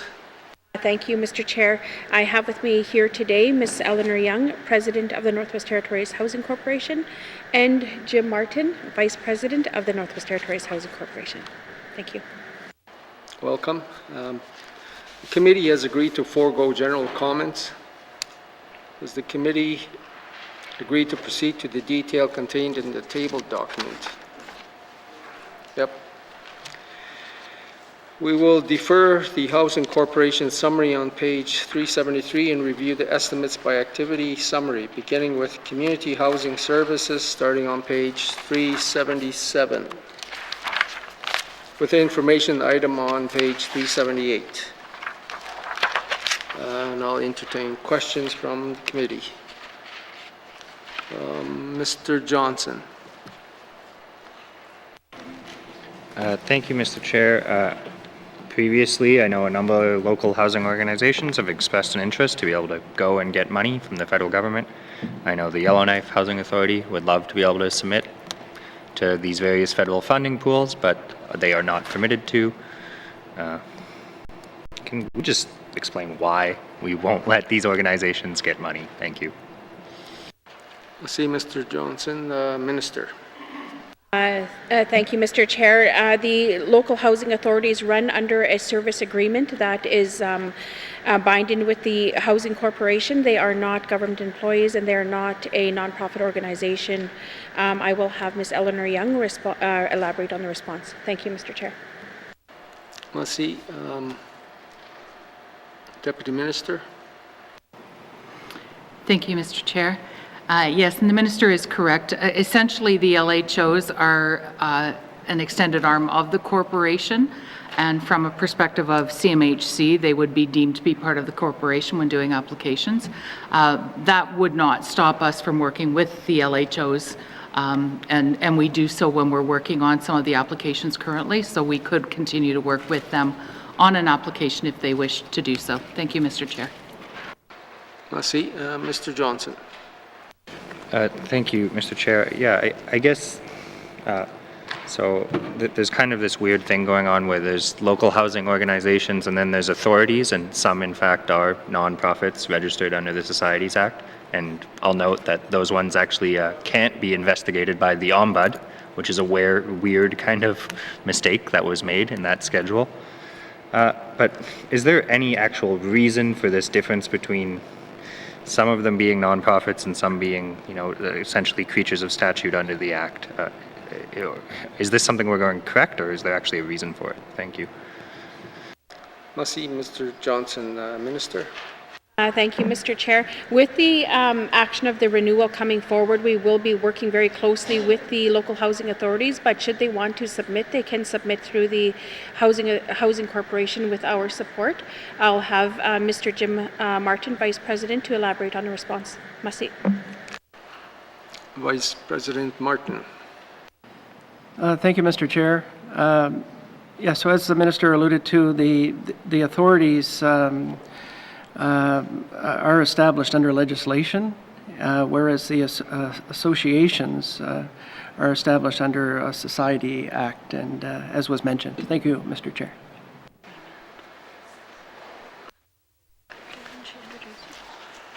Merci, Mr. Martin. Mr. Johnson.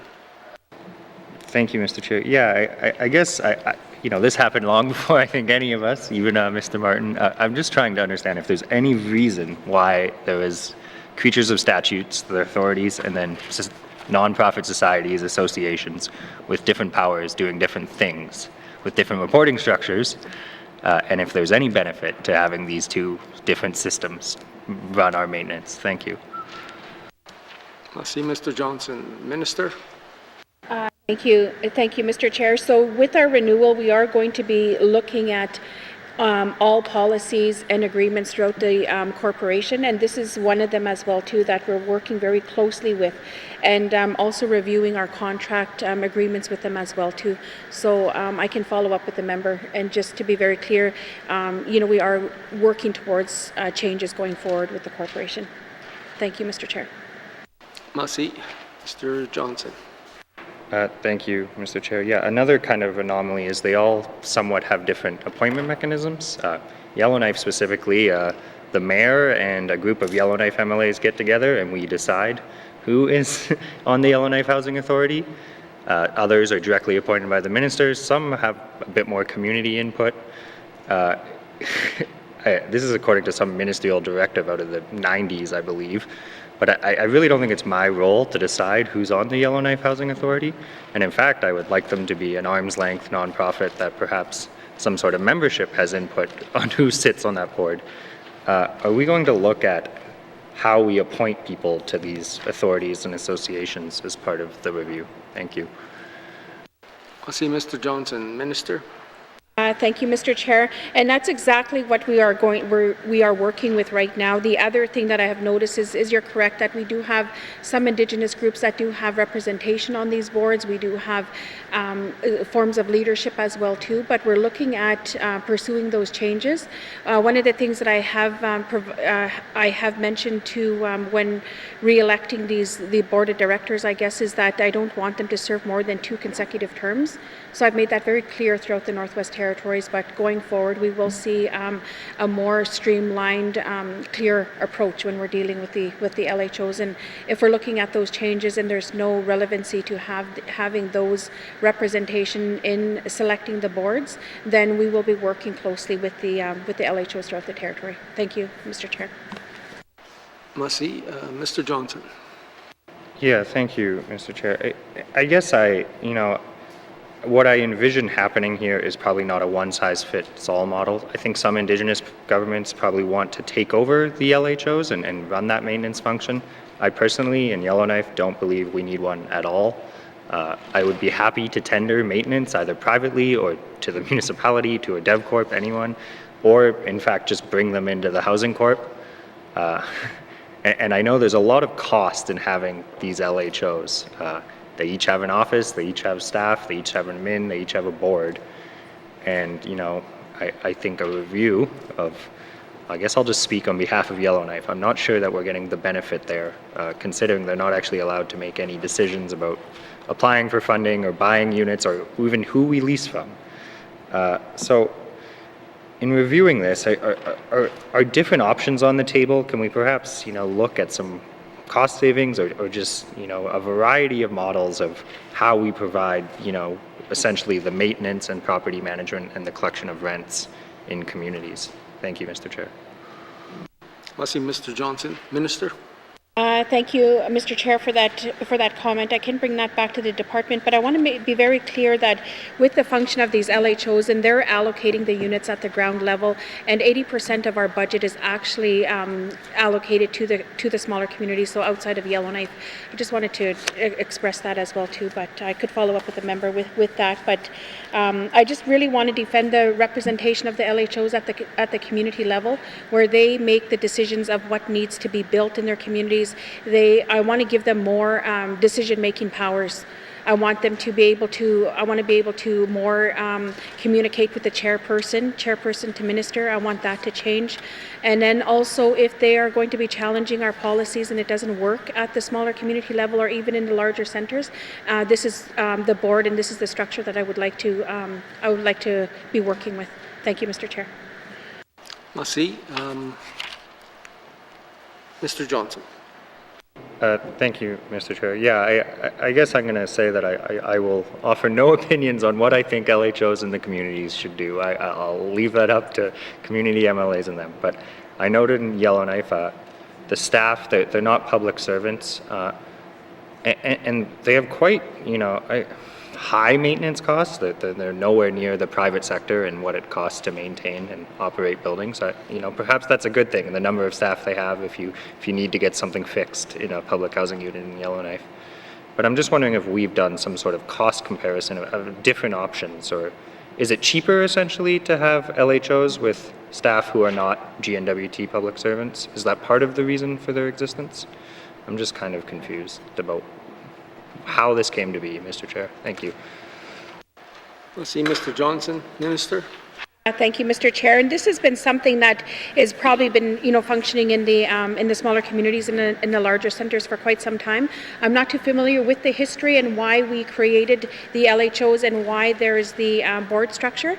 I'll have President Young respond to the answer. Thank you, Mr. Chair. Merci, President Young. Thank you, Mr. Chair. And like the minister, my background was actually initially with an LHO here, and even I can't explain some of the rationale about why it was created because it predated me. But in my time here, I've seen a lot of ebb and flow about levels of responsibility to LHOs, and it's very much changed with the government relationship over time, and sometimes there's been more responsibility locally, and other times there's been other things. So I think that's part of the reason for the desire to have the conversation as part of the renewal. But I think one of the things you're pointing out is the need for flexibility, not only for different size communities or different structures, but also, as you've alluded to, in some cases, Indigenous governments may want to take the LHO over and sooner, and in other cases, they may not.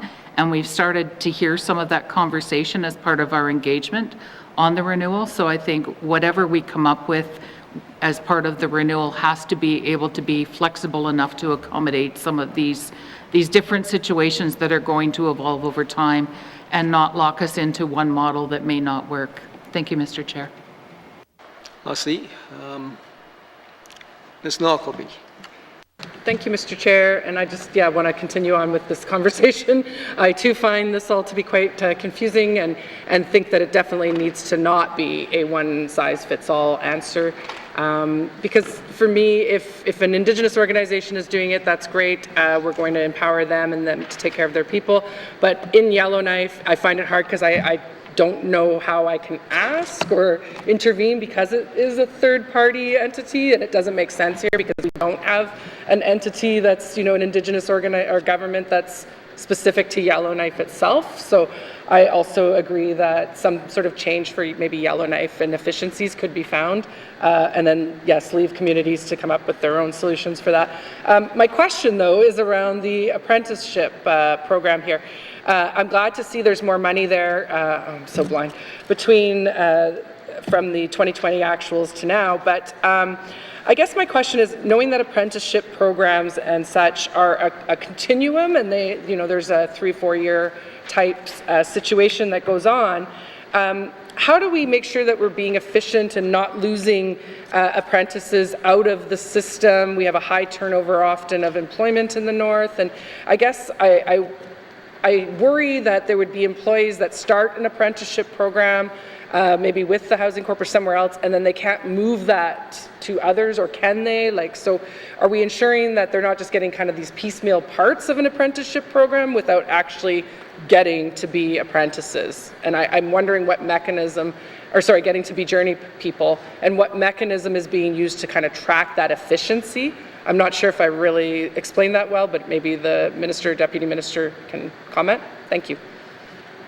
Merci, Ms. Knockleby. Minister. Thank you, Mr. Chair. And apprenticeship is highlighted in our contracts going forward when we're putting out we have such a huge unit delivery this year. So then I think the last number that I did have, and Jim could correct me if I'm wrong, but I think we had 19 apprenticeships altogether. And currently right now we do have apprenticeships that are required through those contracts. And the other thing is that we do have such a large construction delivery that I would like to see that opportunity for who's entered into those apprenticeships be able to move on to the existing projects going forward. But and how we track them and take care of those numbers, I'll turn it over to Jim. But the other thing I wanted to highlight is that we do have red seals and we do have apprenticeship certifications at the ground level. I'll just, if Vice President Jim Martin can elaborate on the response. Thank you. Merci, Vice President Martin. Thank you, Mr. Chair. So the Housing Corporation does continue to certainly support apprentice hires here in the N.W.T. We do have an in-house program with an intake of about 12 we try to maintain year to year. To date, we've seen 21 apprentices journey certified through this program, so we're quite pleased with that. In terms of the outcomes, also in addition to our in-house program, the Housing Corporation has also introduced back on April 1st, 2020, a requirement for our general contractors to establish at least one apprenticeship work assignment for each of our contracts. So to date, we've supported 33 work assignments with the contractors. So between a combination of the contractor work opportunities and attrition in our LHOs, we're quite comfortable in saying that the LHOs that do complete our program are getting hired. Thank you, Mr. Chair. Merci. Ms. Knockleby. Thank you, Mr. Chair. Thanks for that answer. And I guess to I'm assuming that with an apprenticeship program, that it's not always tied specifically to the employer, but is an overarching program. And I see people nodding their heads yes, so that's good. I guess that was where my concern is. I'm just looking at the training and support workshops line. There's only the 2,000 spent in 2020-21, and then back up to 250. I'm assuming that these these numbers are so low because of COVID. Could the minister confirm that from the 2020-21 actuals? Thanks. Let's see, Ms. Knockleby. Minister? Thank you, Mr. Chair. I'm going to turn the response over to President Young, but I do know that for the number of our training opportunities for our workers, that there was a delay in the delivery. So I'll turn it over to President Young. Thank you, Madam Chair, Mr. Chair. Merci, President Young. Thank you, Mr. Chair, and that's correct. Unfortunately, with travel restrictions, many of our folks have not been able to travel to scheduled training, and that will be something that we will be trying to catch up on in the near future. It also impacts our formal training, as noted through educational institutions, but even our regularly scheduled workshops to do training for LHO managers, tenant relations officers, foremen, those things which normally the corporation would sponsor at least once annually, we've not been able to do over the last 2 years. And so that's something we need to now catch up on and bring those folks back together to do some of the basic training that we would normally deliver to those cohorts and build that network amongst the people doing that job in the communities. And that's really important. Thank you, Mr. Chair. Let's see, Ms. Knockleby. Thank you, Mr. Chair. And yeah, that I would expect. I guess then leading to my next question would be, has there been an ability or an interest or looking at what it would cost to put some of these programs on, put them virtually? And could they even be put virtually because it is a trade type, or some of it is very hands-on training? And then as well too, I think this is a great way to support skill sets. So or to increase capacity within communities. So is there a want to increase this funding over the next while, or is this going to be high? Is it this high just as a catch-up and we'll see it decrease later? To me, it's a great line item and I'd like to see more of it. Thank you. Let's see, Ms. Knockleby, Minister. Thank you, Mr. Chair. I'll have President Young elaborate on the response. Thank you. President Young. Thank you, Mr. Chair. And I think this is one of the items that we're very much looking forward to having a conversation with the LHOs about, to talk about both the style of delivery, but what we're delivering and whether we're delivering enough. I think in the House before, we've talked about client-centered service training for our frontline staff. That's something that we need to start delivering and develop and deliver across. So we may look to do face-to-face initially, but then that could be something that could be, as new folks come on stream, become more of an online delivery. But those are decisions I think we're looking for local housing authority input on before we make some final decisions about the next fiscal year. Thank you, Mr. Chair. Let's see, Ms. Knockleby. Thank you, Mr. Chair, and I appreciate the Deputy Minister's the President's response. I can't stress enough how often when I am talking with my constituents that are housing clients, how really a lot of it comes down to how they feel they've been treated. And often they feel that they've been disrespected or that there's been a rudeness. And I mean, I get that frontline workers also have a burnout and a need to almost protect themselves in a way by having a little bit of a maybe reserved or removed manner. However, I feel that, it is critical that the frontline workers here understand that this is a social client service, and I do see that the department appears to be moving in that direction, so I'm pleased to hear that. Thank you, Mr. Chair. Let's see, Ms. Knockleby. Minister, you want to... Just a comment, and I appreciate the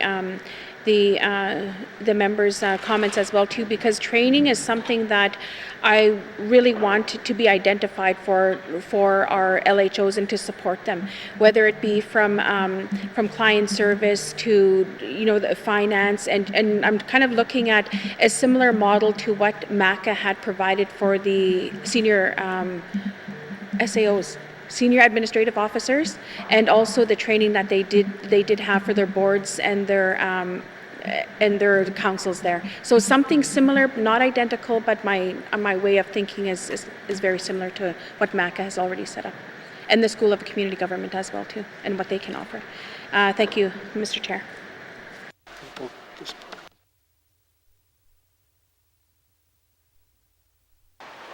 Must see Minister. Committee. Oops. Ms. Knockleby. Thank you, Mr. Chair. I just want to make one last comment. I appreciate the minister's comments around the training and awareness.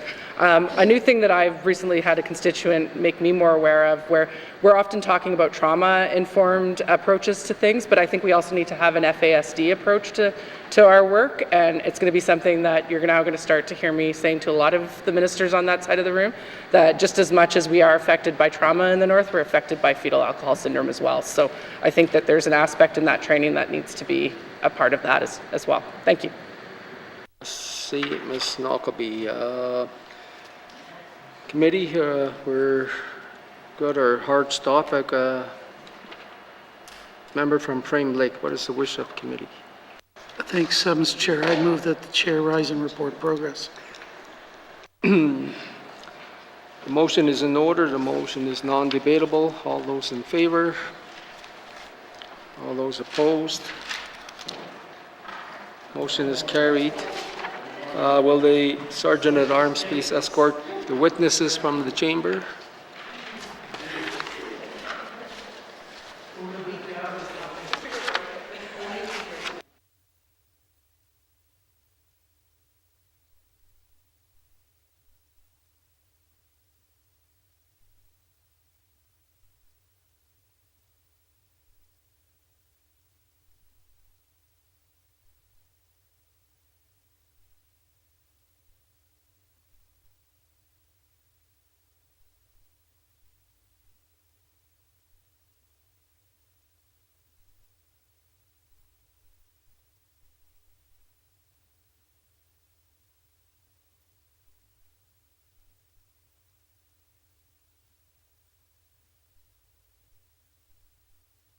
Report progress.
May I have the report of Committee of the Whole?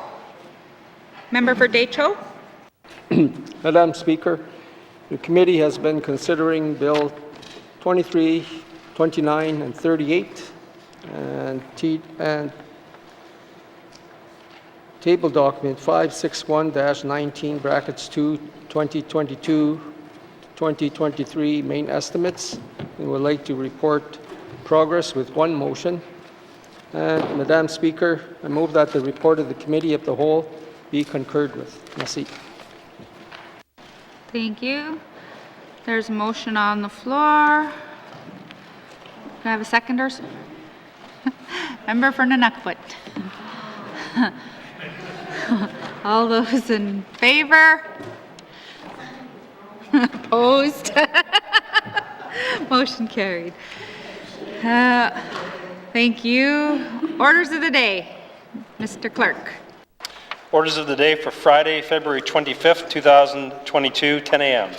Prayer, minister statements, member statements, returns to oral questions, recognition of visitors in the gallery, replies to budget address, day 4 of 7, acknowledgements, oral questions, returns to written questions, replies to commissioner's address, petitions, reports of committees on the review of bills, reports of standing and special committees, tabling of documents, notices of motion, motions, notices of motion for first reading of bills, second reading of bills, consideration in committee of the whole of bills and other matters, bills 23, 29, 38, and table document 561-19-2, report of committee of the whole, third reading of bills, orders of the day.